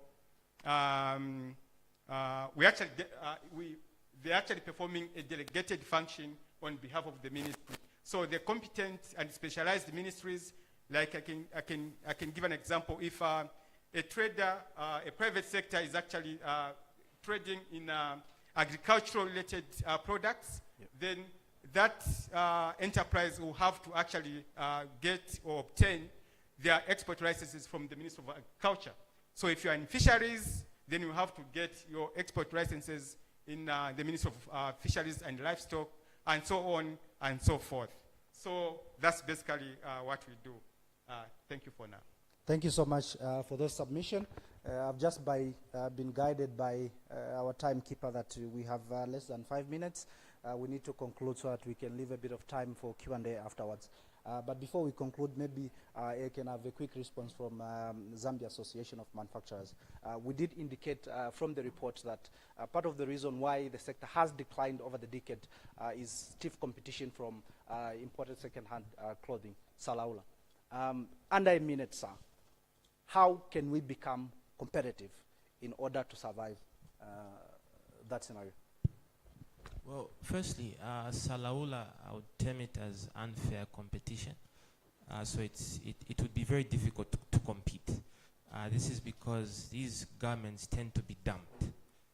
They are discarded from the West and they're shipped to Africa. So whoever is exporting them is not intending to really make a profit on them. They just want to get rid of. So from that very standpoint, you can tell how it would be extremely difficult to compete. What we should strive to do, I imagine, is possibly regulate the Salaula market. Okay. But also important is to promote our domestic capacity. So if we can produce more locally, we will find that the cost of clothing, the cost of textiles, the cost of garments will also reduce. Because at the moment, a lot of what we wear, nearly all of it is imported. And with imports, you are dealing with tariffs, you are dealing with exchange rates. So these are all factors that, transportation as well, these are all factors that add to the cost. And possibly this is what makes Salaula attractive, because it's a lot cheaper. Now, one potential solution to that is let us produce our own clothing. So we cut out the shipping costs, we cut out the tariffs, we cut out the exchange rate, and then clothing, domestically produced clothing will be cheaper. Reduces the incentive for someone to go and buy Salaula. So I think that's what we can do. Thank you so much. And quickly, Cotton Association of... It takes time for them to be able to produce a fabric. So I think those are the key challenges that they have. Okay. Yeah, we cannot talk about money issues here. Okay. And finally, Dr. Mlenga, to you as we conclude also in a minute. How do we reverse 3 to 4 decades of low productivity? From your viewpoint, what's the single most action government can do to restart this whole sector?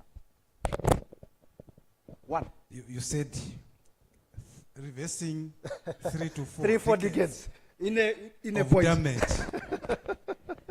That's a very packed question, moderator. But I'll give you an extra minute, so in 2 minutes. So maybe the most important action that we need to establish is to establish domestic spinning and fabric production capacity.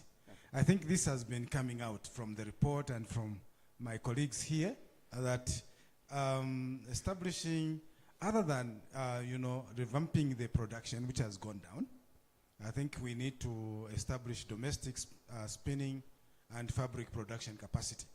Okay? So in practical terms, I hope I'm still within the extra minute. Fast-tracking operationalization of the China Mulungushi textiles, because we know it is already in operation, right?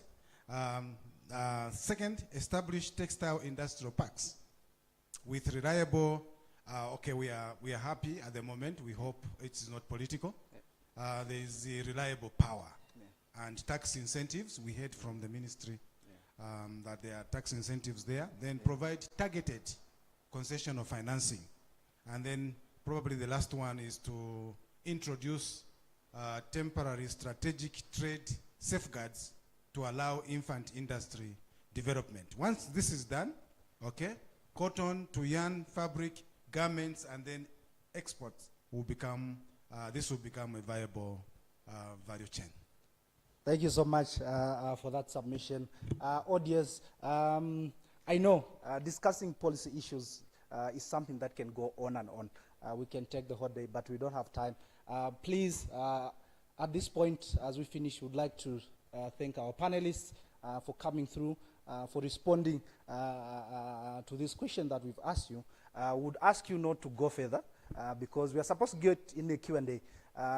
So not only I think the researchers need to respond, but we may need you to be there also to respond to one or two questions. Audience, can we give a round of applause as we walk our panel back to the point? Thank you so much. At this point, I'll hand over to our Master of Ceremony, Peter, please to take over. Thank you. Ladies and gentlemen, a round of applause to Mr. John Mututwa, the moderator of the panel. I think he has done a good job. We can give him another round of applause. Yeah. And then also to our expert panel as well. Let's just encourage them one last time. Okay. Ladies and gentlemen, this has been a very, very hot and detailed panel discussion. The session has been loaded with a lot of information.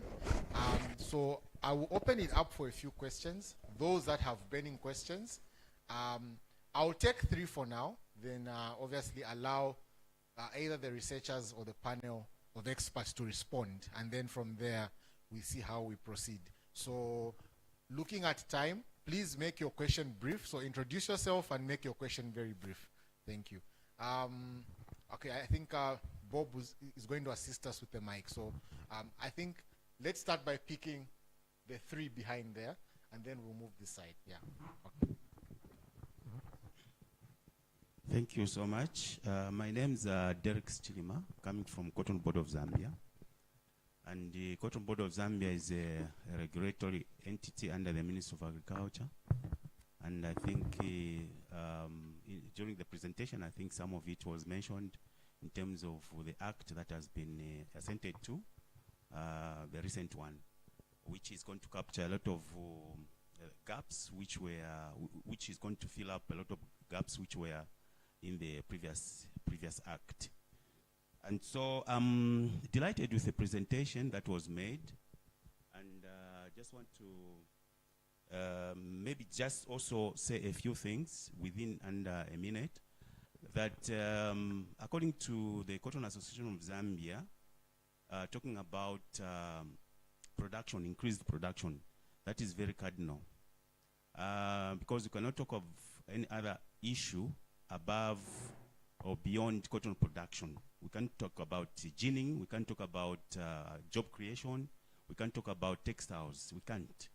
So what we need to work on is the basic, which is the farmer himself. And that was the more reason why even the Cotton Act was actually repealed, because it was biased to a certain direction.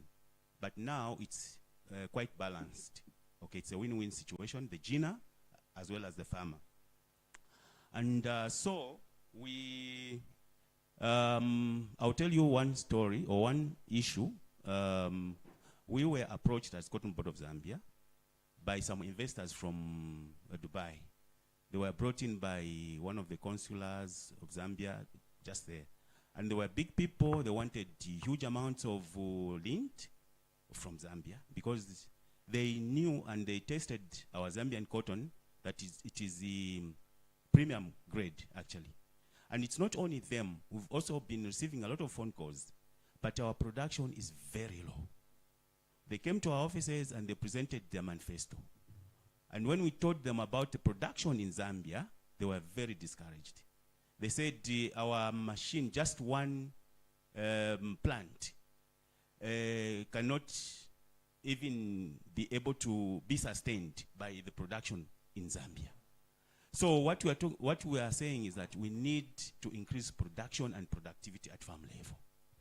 So I think let this not just be a talk here, but a way forward in action, so that we are able to increase production, and then all other auxiliary activities will follow. Transportation, the providers of chemical, the producers of wetsuits, sprayers, and so on and so forth. All that is job creation and business at large. So I just wanted to make this comment, and I appreciate this presentation, and I hope it will not just end here or in books, but it will be actualized. Thank you so much. Thank you so much, Mr. Derek. That is an encouragement to enhance production at the farm level, and the value chain will follow in terms of development. Thank you so much. And yes, it will not end here. So remember, just an introduction, and make your question or submission brief. Yeah. Hello, thank you very much. I'm Nikolaos Souris. I'm with the European Union delegation. And I would like to ask, thank you very much for your talks and presentations, gentlemen. I would like to ask you whether you have considered what the contribution of international cooperation and partnerships would be, either in terms of cooperation agencies and their input, or the contribution of foreign investments in the sector, so as to uplift and reboot a competitive and sustainable cotton value chain industry. Thank you. All right, thank you so much. So I hope you've taken note of that. The contribution of international cooperation in the cotton value chain. So we can take another one. Yes, sir. Okay, good afternoon. My name is Karivorius Simasinti, coming from Premier Cooperative. We are the only Zambian-owned cotton value addition enterprise. We are in absorbent cotton wool manufacturing using cotton waste. Now, when it comes to cotton value chain, I've got passion for it. The reason being, my life is all about cotton. Now, from the presentations that I've been hearing, and from the reports, many reports that I have read to do with cotton value chain, there is one very, very important thing that is everybody is missing. And I call it the elephant in the room. People are going to talk about production from the farmers. People are going to talk about garment and apparels. I attended a roadshow in India sponsored by ZDA in China. I think somewhere around 2019. The idea was to woo investors in the cotton value chain. But during the presentations in China, they were just talking about apparels, of which, for me, as long as we don't address the elephant in the room, which is spinning, everything we are going to be talking about will be meaningless. A farmer will produce, a giner will gin. The cotton, for example, Mulungu's textiles, everybody is talking about Mulungu's textiles, and everybody is excited. I'm not excited. A farmer will produce cotton, a giner will gin, it will go to China, the lint will go to China. It will come back as fabric for Zambian to do value addition. You have already exported employment there. Spinning and weaving is key. I happen to have worked in the cotton industry from 1988 to date. I'm still in the cotton industry. We are the only Zambians who have continued doing value addition in the cotton industry. Now, from all these things that I see, and my heart beats, it is spinning and weaving. Once we don't address that, everything will be meaningless. So, for those of us who will sit in meetings, let us address the issue of spinning and weaving. Because we should stop getting the Zambian cotton, go outside, bring in the fabric, and then we are saying we're in a cotton value chain. No, we are not. There's a gap, very big one, and it is employing a lot of people. I happen to have worked for Lintco, and during that time, I was in charge in quality determination, going to each and every textile in Zambia. Mulungushi, Kafue Textiles, Swap Spinning, Starflex, Mukuba Textiles.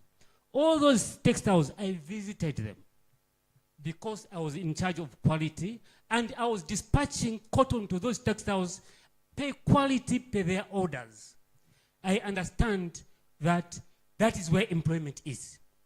If you want us to create employment in the cotton value chain, can we talk seriously about spinning and weaving? I raise my case. Thank you very much, Mr. Masinti. Spinning and weaving, a key gap in the value chain. So I think in case the panel would like to comment on that, please take note of it, and also the researchers. But I think we've also taken note of it from the policy side, so whenever we have those discussions. Is there any other hand? Okay, we can have one more hand here. Then, sorry? All of them. Okay, I thought I should take 3 then. Yes, indeed. Okay, we can have a hand here, then we'll move the other side. Yes. All right. Thank you very much, Mr. Moderator, and thank you, the panelists, for the brilliant presentation. Let me also actually critical, and I must commend ZIPAR for actually undertaking the entire value chain analysis and identifying the gaps that you came up with. Now, maybe for the panelists, I know we have about 5 major, stages of value addition, and I wanted to hear more from the presentations and also from ZIPAR. Which do you think, according to your assessment, is a value chain where we do have, the comparative advantage at Zambia? I was looking at, a case study of Lesotho, a very small country. It doesn't even produce cotton. It imports second-hand clothes, like Zambia. But it's doing wonders in the textile and apparel sector. It's employing up to 90% of the total manufacturing employment jobs, contributing about 40 to 50% to the exports, 10% to the GDP. That's just Lesotho. And I was thinking, what are the lessons that us as Zambia can learn from a country as Lesotho? I thought I would actually see such case studies from the countries that are performing well, Lesotho, India, Bangladesh, and the like. So maybe in conclusion, I also wanted to maybe pose a question to ZAM specifically. I know ZAM talked about the incentives that government has put in place. And these incentives are running from 2030 to 2035, from the cotton growers, the ginners, the spinners, and the apparel manufacturers. Very attractive incentives. But the uptake from the private sector has been slow. And perhaps we needed to join hands with ZAM to sensitize the private sector of these existing incentives, so that we do have a number of local companies going into that space. Yes, there are those issues of the PPP framework that you talked about in the presentation. I think those are some of the models that we can consider going forward. Finally, we have, I think, addressed the demand side in terms of coming up with regulatory frameworks. Just last year, government passed SI 45, 2025, where all the government ministries and institutions are mandated to buy from the local producers. I think you've heard from our head of state time and again talking about positive discrimination. So that is exactly what government is doing. On the demand side, there is a legal framework. Local content in the mining sector, there is an SI that was passed, 68 of 2025, and one of the issues is to do with garment safety, safety wear. So if the private sector doesn't position themselves to take advantage of these favorable policies, I think we'll still be lagging behind. So again, that is a call to ZAM, working with the government. I think we can do more in terms of addressing those issues. I think, let me end here, but maybe just to thank the panelists and also congratulate ZIPAR for the work well done. Thank you. Thank you so much, Doc. That's a very, very welcome submission. So we can have one more question from you, sir. Then we can close this session, then allow the panelists to respond, and then we can get the other questions. Thank you. Okay, thanks very much. I'm Chikombe Sankwa, a lecturer in economics. My question goes to Mr. Ngwenyama. I would want to know how cotton growers are benefiting from the flexible e-voucher, to see how maybe they are helped in terms of alleviating the cost of production. And then my second question goes to Mr. Chongo. I haven't seen some stuff from Ministry of Agriculture. I don't know if they are around, because we can be talking about things here, but no one is going to implement. They are supposed to be. So I want to know how you hope to get our concerns and collaborate with them so that all these hurdles we are talking about can be addressed.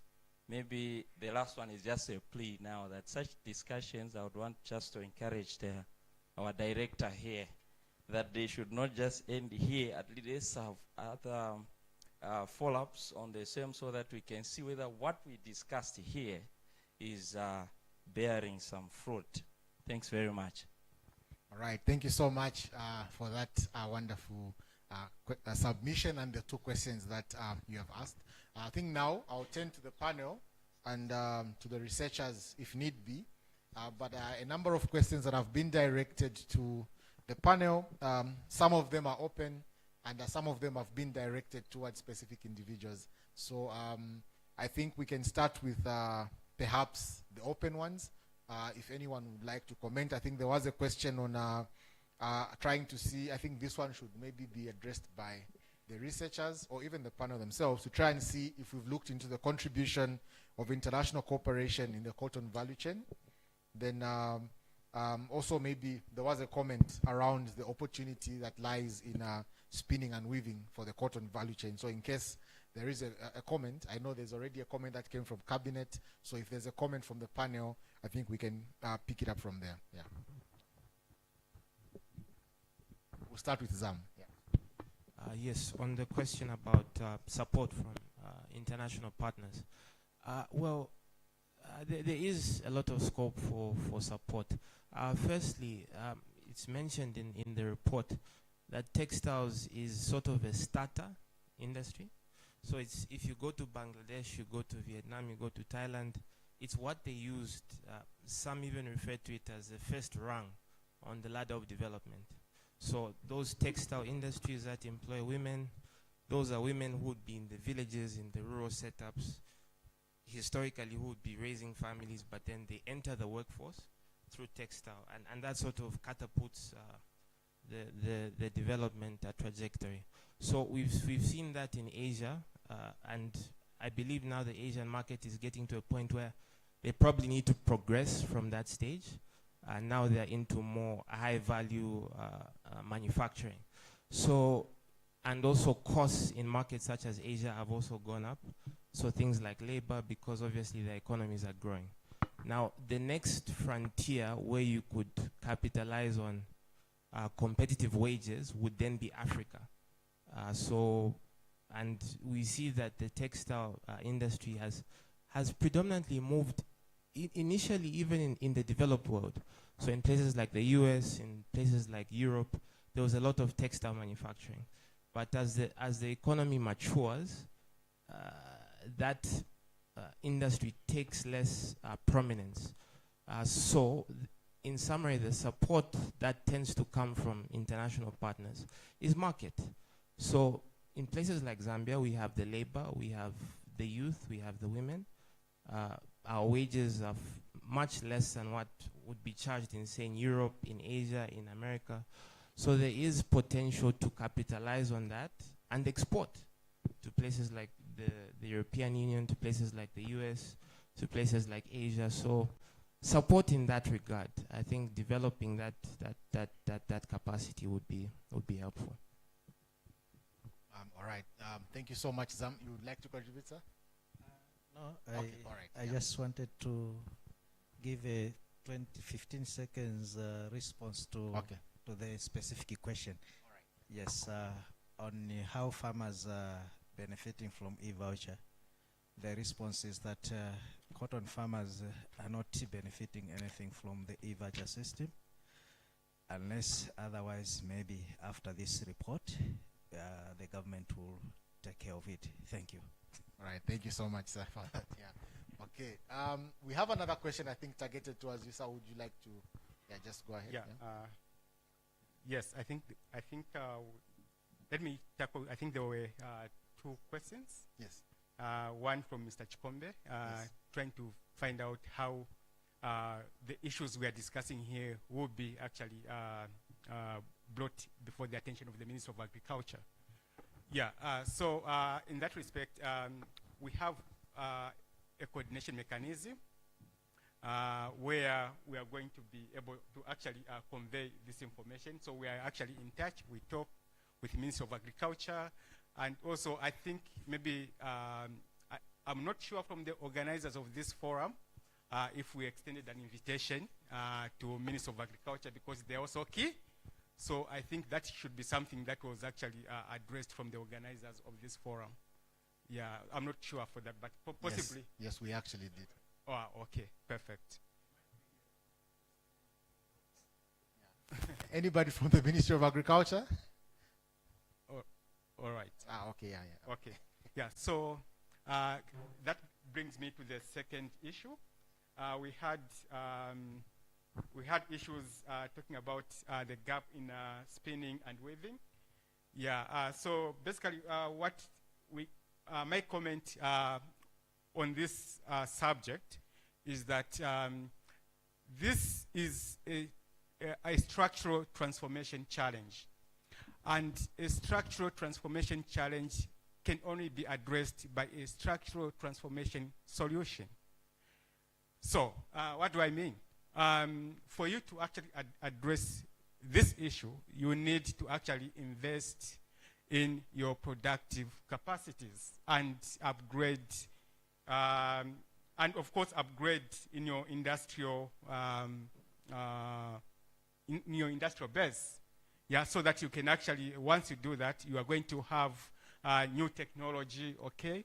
You are going also to source for technology transfer, and also for innovation, of course, and creativity. Now there is there's artificial intelligence to actually help you in the production, in the designing, of course, and all that. Yeah, and in addition to that, you also have to, Doc there talked about positive discrimination, encouraging, of course, the buying of the locally produced garments. In this case, government could come in and also buy all the uniforms for the men and women in uniform, for the nurses, whatever is actually produced locally, government cannot actually commit to buy all that. And also there is also a campaign, Proud Zambian campaign. This is an initiative by government, of course in collaboration with ZAM here, where we actually promote the consumption and production of locally produced goods. So there's a platform where all companies, they come to register, and including their products. And this is key in terms of visibility of your products. And also, you also enjoy other opportunities and advantages once you are on that platform. So your visibility actually is increased. This is quite a good platform because it encourages to actually buy local and all that. Yeah, thank you. Thank you so much, Mr. Chonga. Now, let me quickly move to ZAM.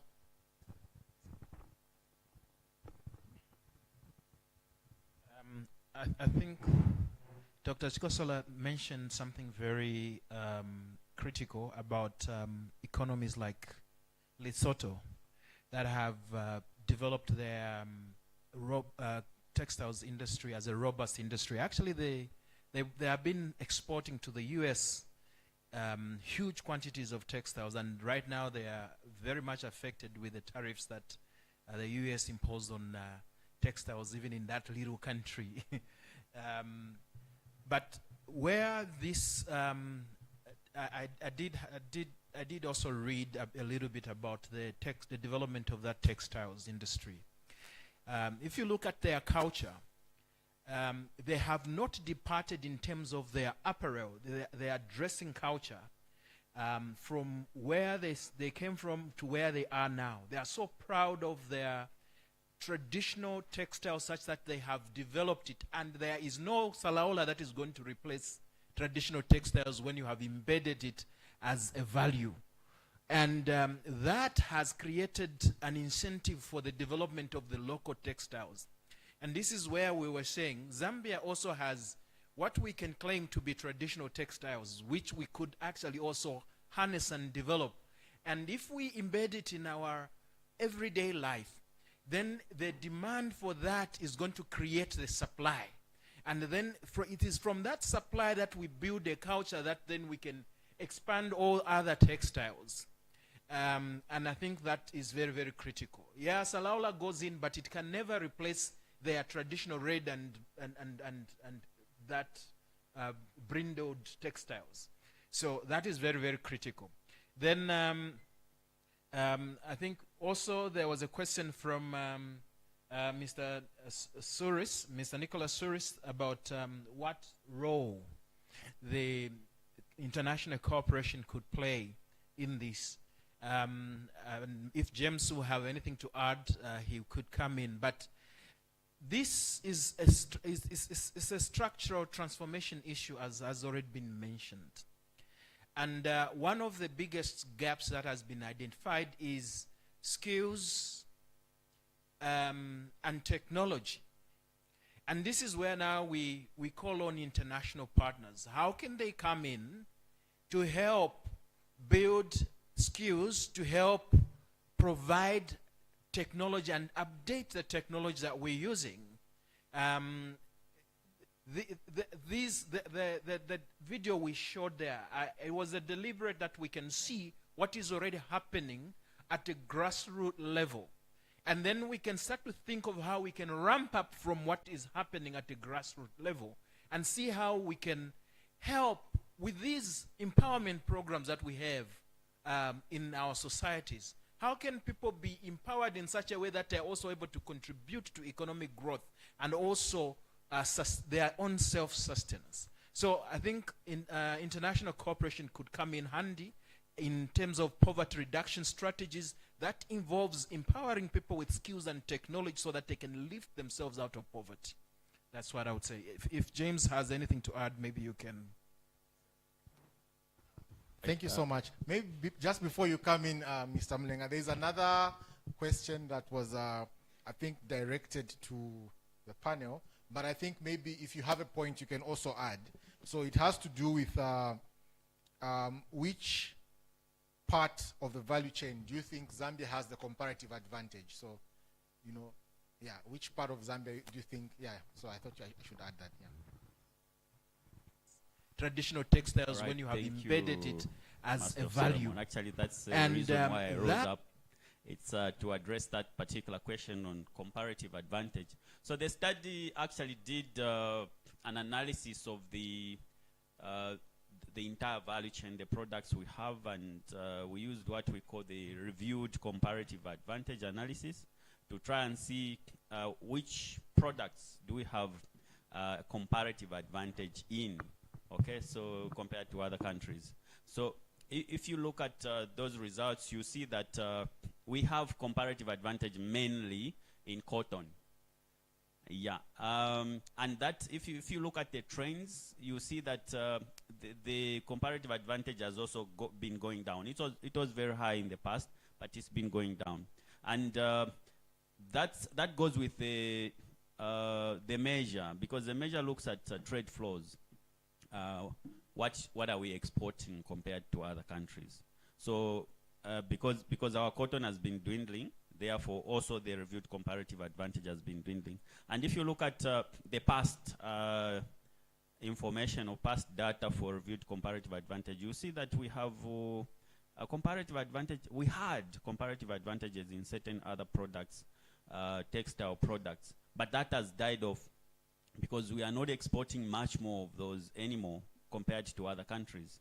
So it's about, it's an issue with the supply side issue. It's a supply side issue. If we were to work on the supply side aspect and start exporting much more, you will see that these comparative advantages will be developed, because you can develop comparative advantages. You can enhance your comparative advantages by doing certain things within your country, by addressing certain challenges that are facing your sectors. So that aspect, yes, of course we have comparative advantages in cotton. We have potential also, because we made the classification, areas where we have comparative advantage, areas where we currently have potential comparative advantage.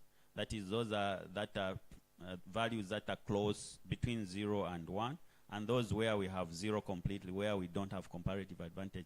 So we made such classifications, and that helped us to identify areas where we can get into in the immediate term to ensure that we develop those comparative advantages. That's one aspect I wanted to address. Then the other aspect I wanted to talk about was about achievers and in the continent, as well as in the globally. Of course, there is a mention of, is it Lesotho? But also one key one coming up is Ethiopia. Ethiopia is also driving this industry, and there are a lot of examples we can learn from their model. Beyond this report, I must mention that we are coming up with a policy brief where all these key areas will be highlighted, where we are going to talk about the best practices, where we're going to talk about achievers in this particular industry, where we can get some lessons as we develop our sector. So expect a policy brief in the next week or so, which is coming. Of course, we are targeting you, the Cabinet Office, as well as the Ministry of Commerce on that aspect. And I know there is, my brother, Mr. Chikumpe, was also talking about follow-ups. We are starting with that policy brief. Once we highlight certain key areas that need focusing on in the immediate term, then we'll keep on knocking. Dr. Chisala is my brother there, so I can easily give him a call. I sent something. How far is it? So, yeah, those are the issues I just wanted to talk about. Thank you. Thank you so much, Mr. Mulenga. Before we wrap up this session, I know there were hands on this other side of the room, so please, any burning, hot question on this side? Okay, I see 3 hands. Okay, because we've not had a lady to speak, we'll start with our lady here, and then we'll pick the other hand there. Then, okay, since there are 4, we can take all 4. All the 4, but please, one hand, one question, and please be brief. So please, you can start from here.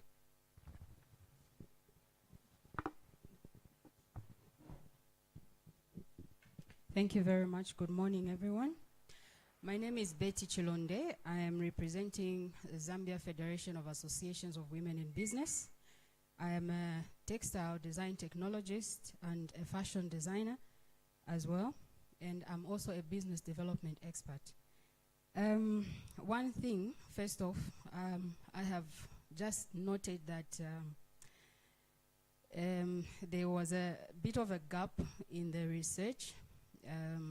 As much as the whole value chain was catered for, I think fashion designers are not really mentioned as being part of the major users of the textiles or cotton products. And having said that, I've also just realized that we have been talking about textiles, and I think we have forgotten one part, that textiles is not only from cotton. Textiles also can be from other fibers. And that's why I think it's important to really note that we are talking about cotton and textiles. I think there's a reason why we are talking like that. And I think also one question that I would like to direct to MCTI is you have mentioned about this committee that you have that is driving conversations and policy behind. I also didn't hear anything that is talking about experts. And when I say experts, I'm talking about people like me who are in the meat of, textile designers, technologists, and people like that. I don't know if you do have such people on that committee who can advise to say, who can advise accordingly. And if they are not there, how do they take part? Yes, and then one last thing, there was a section where you talked about skills development. I think this is going to ZICAS, and you talked about technology and all that. I have been privileged to sit on the TEVETA boards that have been reviewing the curricula, and I think there has been some improvement there. But going forward, I think there hasn't been in-depth improvement in terms of technology. And coming from ZIPAR, this is an association which has been working with textile producers, well, let me say designers and apparel producers in the past 15, 20 years. And there's all this machinery that is sitting idle, and all that technology that you talked about, the card, and everything else is there. So how do you incorporate such people with expertise on committees and also the research part to be able to have voice and contribute according to what is actually happening in industry? Thank you. Thank you so much, Madam Betty. I think fashion designers, very, very important. Recently there was a war on Facebook and other social media platforms, Zambia versus Ghana. Madam Betty, we are waiting for that design so that we can win the Zambia-Ghana war. Let's have another question here. From our elder there. Thank you. My name is Daphlin Kaonga. I'm a retiree, having been in the cotton sector for over 40 years. Currently, I'm the chairperson of the Handloom Association of Zambia, which seeks to add value to cotton at village level. My take on this meeting is that having been exposed to a lot of countries where textile is involved, is that in those countries where textile is thriving, government is in the forefront to promote that textile. You can talk about Bangladesh, Ethiopia, West Africa. Recently, Benin is the highest producer of seed cotton in Africa. They were quite low before, but now they are producing over 700,000 metric tons. And it's a country maybe the size of Southern Province. Yeah. So government should be in the forefront in seeking to develop policies which will support production of cotton. And I can say that having been in the sector for that long, we have all the experts in Zambia who can be involved in the whole value chain. The only challenge we have is capital. That is the only challenge. If government can seek to find a way of supporting the locals, giving them capital, I'm sure we can transform this country. Over the years, we started with Lintco. So many companies have come through in Zambia, and they have gone, having made their money or whatever. But they've gone, and there's nothing to replace that. If we had local personnel or local people who understand the business, I'm sure we would not be where we are right now. So we need government to support the local people. I've seen in Zimbabwe, in Zimbabwe, whenever an investor comes, they say so much percentage should be by the local personnel. If we had that kind of policy, maybe we could have sustained. When LDC left Zambia, maybe we would still be having Zambian people who understand the business and continue. Lastly, I would like to talk about support from international organizations. The question from the person from EU. I just want to say that without international support, the handloom we are talking about in Zambia, that video you saw, it could not been possible.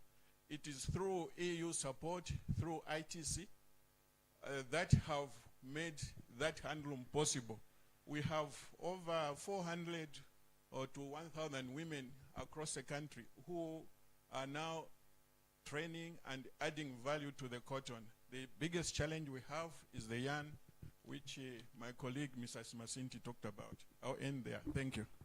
Thank you so much, Mr. Kaonga. We really appreciate the input and also, you know, the experience that comes, you know, with the submission that you have made. So we'll now have our last two hands from the two gentlemen behind there, and then we can turn to the panel and close. Yeah. Thank you so much. Please remember to be brief. Yeah. Okay. I'll be very brief. Thank you so much. My name is Nicholas Chikoe. I'm a student of economics at the University of Lusaka, and I'm a research fellow at Impact Center. My question is directed to the researchers, and it borders on the recommendation that has been made. I've taken note of the explanation that has been given that resulted into that recommendation. However, this is my concern that I'd like you to address. Assuming, as you've recommended, the prices of copper or the prices of cotton was increased, and so that it creates an incentive to farmers. What guarantee did you in any way assess the demand that would absorb that increased production? Already from the report, it has been established that we do not do spinning as a country, we do not do much of ginnery, and we do not do much of weaving. The only thing that we at least do is trading. So, did you assess to what extent who would absorb the increased production in cotton? Because even if we were to slap tariffs on the second-hand clothing, it would create a chaos in the country. Mind you, there's no empirical evidence to back this up. This is my opinion. But I feel there would be a chaos in the country. So if we were to, did you assess to what extent who would absorb the demand locally so that would reduce on the export of raw cotton? I thank you. All right, thank you so much, Nicholas, for that. I hope the researchers have taken note. And then finally, our last question. Yeah. Please remember to be brief. Yeah. Thank you very much for according me this opportunity as well to ask my question. My name is Nyambe Moses. I'm coming from the University of Zambia, Rethinking Economics Association. I'm a development studies student. My question goes to Mr. Sydney and Dr. Mulenga. So, if we are good students of history, we may realize that the time that we were trying by all means to scale up the production of copper, we told ourselves to say industrialization was very important, and picking history from what is happening in terms of the copper or the mining sector, innovation with regards to each and every sector is very important. From the academic perspective and from the investment perspective, what are the sectors, or rather the two parties, putting in place that innovations are developed or rather cultivated into national assets? Because youths have demonstrated that they have the capacity to create innovations that they can improve both the industrialization and development of our country. Thank you. All right. I think out of time, unless it's really a pressing question. Okay, 30 seconds. Please, 30 seconds and then we are done. Yeah, okay. Okay, my question goes to, I think, Cotton Association of Zambia and Cotton Board. I think kindly introduce yourself, remember? Yeah. Okay. 30 seconds. My name is Mohamed Sanga. I'm a Research and Strategy Technical Officer at the IDC. So my question goes to Cotton Association of Zambia and Cotton Board. In terms of the regulatory framework, I think that was one of the important factors that was looked at to make sure that there was at least some incentive to promote farmers to do cotton growing. So it's stated in the law that the Cotton Association of Zambia will be doing price setting. I just want to understand what parameters will go into this price setting in relation to global dynamics in terms of textile industry. Thank you. All right, thank you so much. So now we turn to the panel. So we need to close this session in under 5 minutes. So please, as much as possible, try to be elaborate, but summarize at the same time, and then we can close afterwards. So we can start with whoever is ready. I know there are questions to almost I think everyone. Yeah. Yeah. I think before I give the response, which will be contributed by CBZ, the Price Consultative Forum, it will be a forum that will be constituted by expertise in the pricing determination. It will be just an indicative price. The reason why we advocated for that to be an inclusion in the law, we want to protect the farmers. That in an event that the GINAs can buy at that very agreed indicative price, still the farmers will benefit. Okay. Now, it's not just Cotton Association in that forum. There is a Cotton Board of Zambia, Minister of Agriculture, Minister of Commerce, Minister of Finance in terms of tax and everything. CCPC, they are a member in that. The GINAs also, they are also a member in that platform. So the issue is what will be determining the indicative price is on the demand and supply at international level. How is the demand, and are we able to meet the demand, or are we not able? Those will be the indicators of the price determination. So it will become a determinant on the international market. I think there are some trends that are used. Euro future index. Yes, the future index, which drives the futures, which drives the indicative price that even if the GINAs offers the farmers at that price, the GINAs, the investors, will still be able to make profits. But our emphasis why the price issue came as a burning issue to an extent that it had to become low is because for so many years farmers have been, the price takers, has been a victim of exploitation. So we wanted to protect that. We wanted to protect that. And yes, we even indicated one of the meetings, hot meetings with CCPC, to say the law is there to provide remedy but not to kill.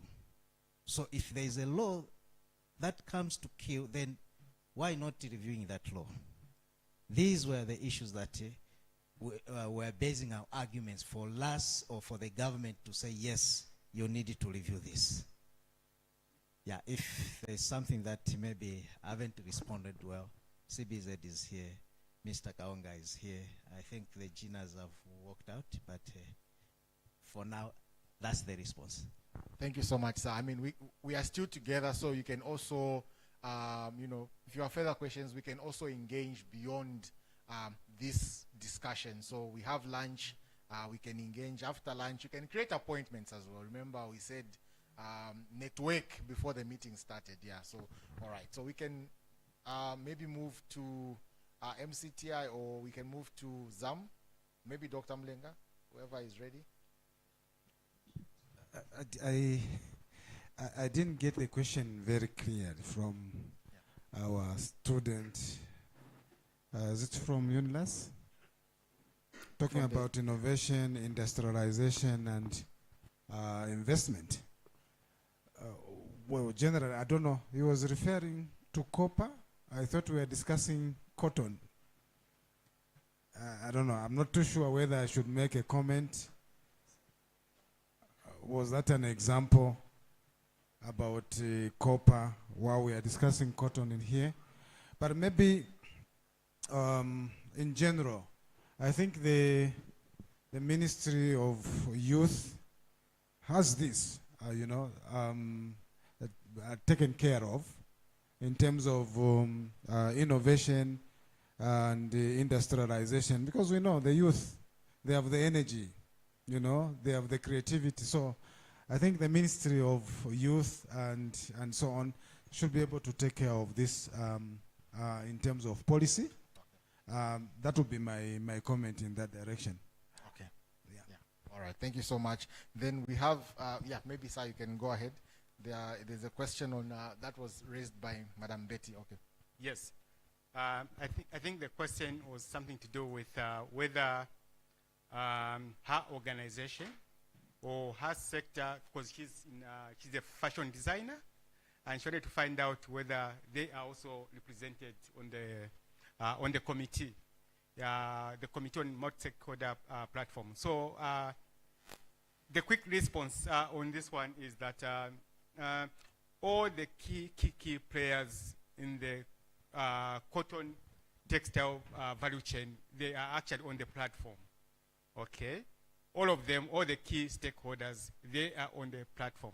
So what I would just do is I'll confirm with you. I'll confirm with you whether you are also represented. After this, he indicated we'll have to continue networking. So I'll sit with you and just confirm. I'll check who is on there to see if you are also represented. Yeah, thank you, I think, for that. All right, thank you so much. So, yes, sir. Oh, okay. All right, okay. Maybe he can just respond, and then we end with Mr. Mulenga behind there. I think he also had a question. Yeah. Okay, he's worried about the market or the saturation of the market, but maybe the picture we need to get, according to the data that we have, is showing that around 2010, the population was around 10 million, and the share of agriculture to GDP was around 16%. But fast forward to 2022, the population has grown to now around 20 to 22 million, but the share of agriculture to GDP has reduced to almost 3%. And out of that 3%, maize is taking more than 50% of the production. So really cotton production is really very low, such that even if farmers were to be jacked up to increase productivity, they will still not saturate the market. So the market is still there, but probably what we need is, from what Mr. Chongo was saying, we need organized markets so that these farmers, when they produce, they have that faith that their products are going to be bought. Thank you. Thank you so much. I think that's a good base for you, Mr. Mulenga, if you want to add. Would you like to add anything? He has responded, right? Yeah.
Thank you so much. So meaning the demand for cotton is still very high.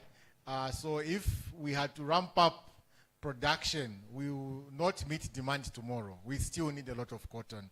So ladies and gentlemen, the chef has been beeping me, telling me that lunch is ready, but I failed to answer his call because I don't know what to tell him. So maybe before I lie to him, let me thank the panel of experts for the well-informed and wonderful submissions that you have given. I think a round of applause to our panel of experts as they take their seats. Yeah. And then also at this point, I would also like to invite the Director of Research from ZIPAR, Mr. Mbewe Kalikeka, to come and speak to us as I go out and check why the chef has been calling me.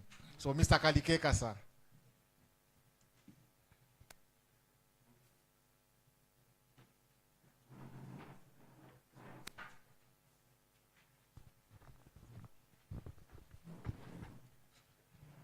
Good afternoon to everybody.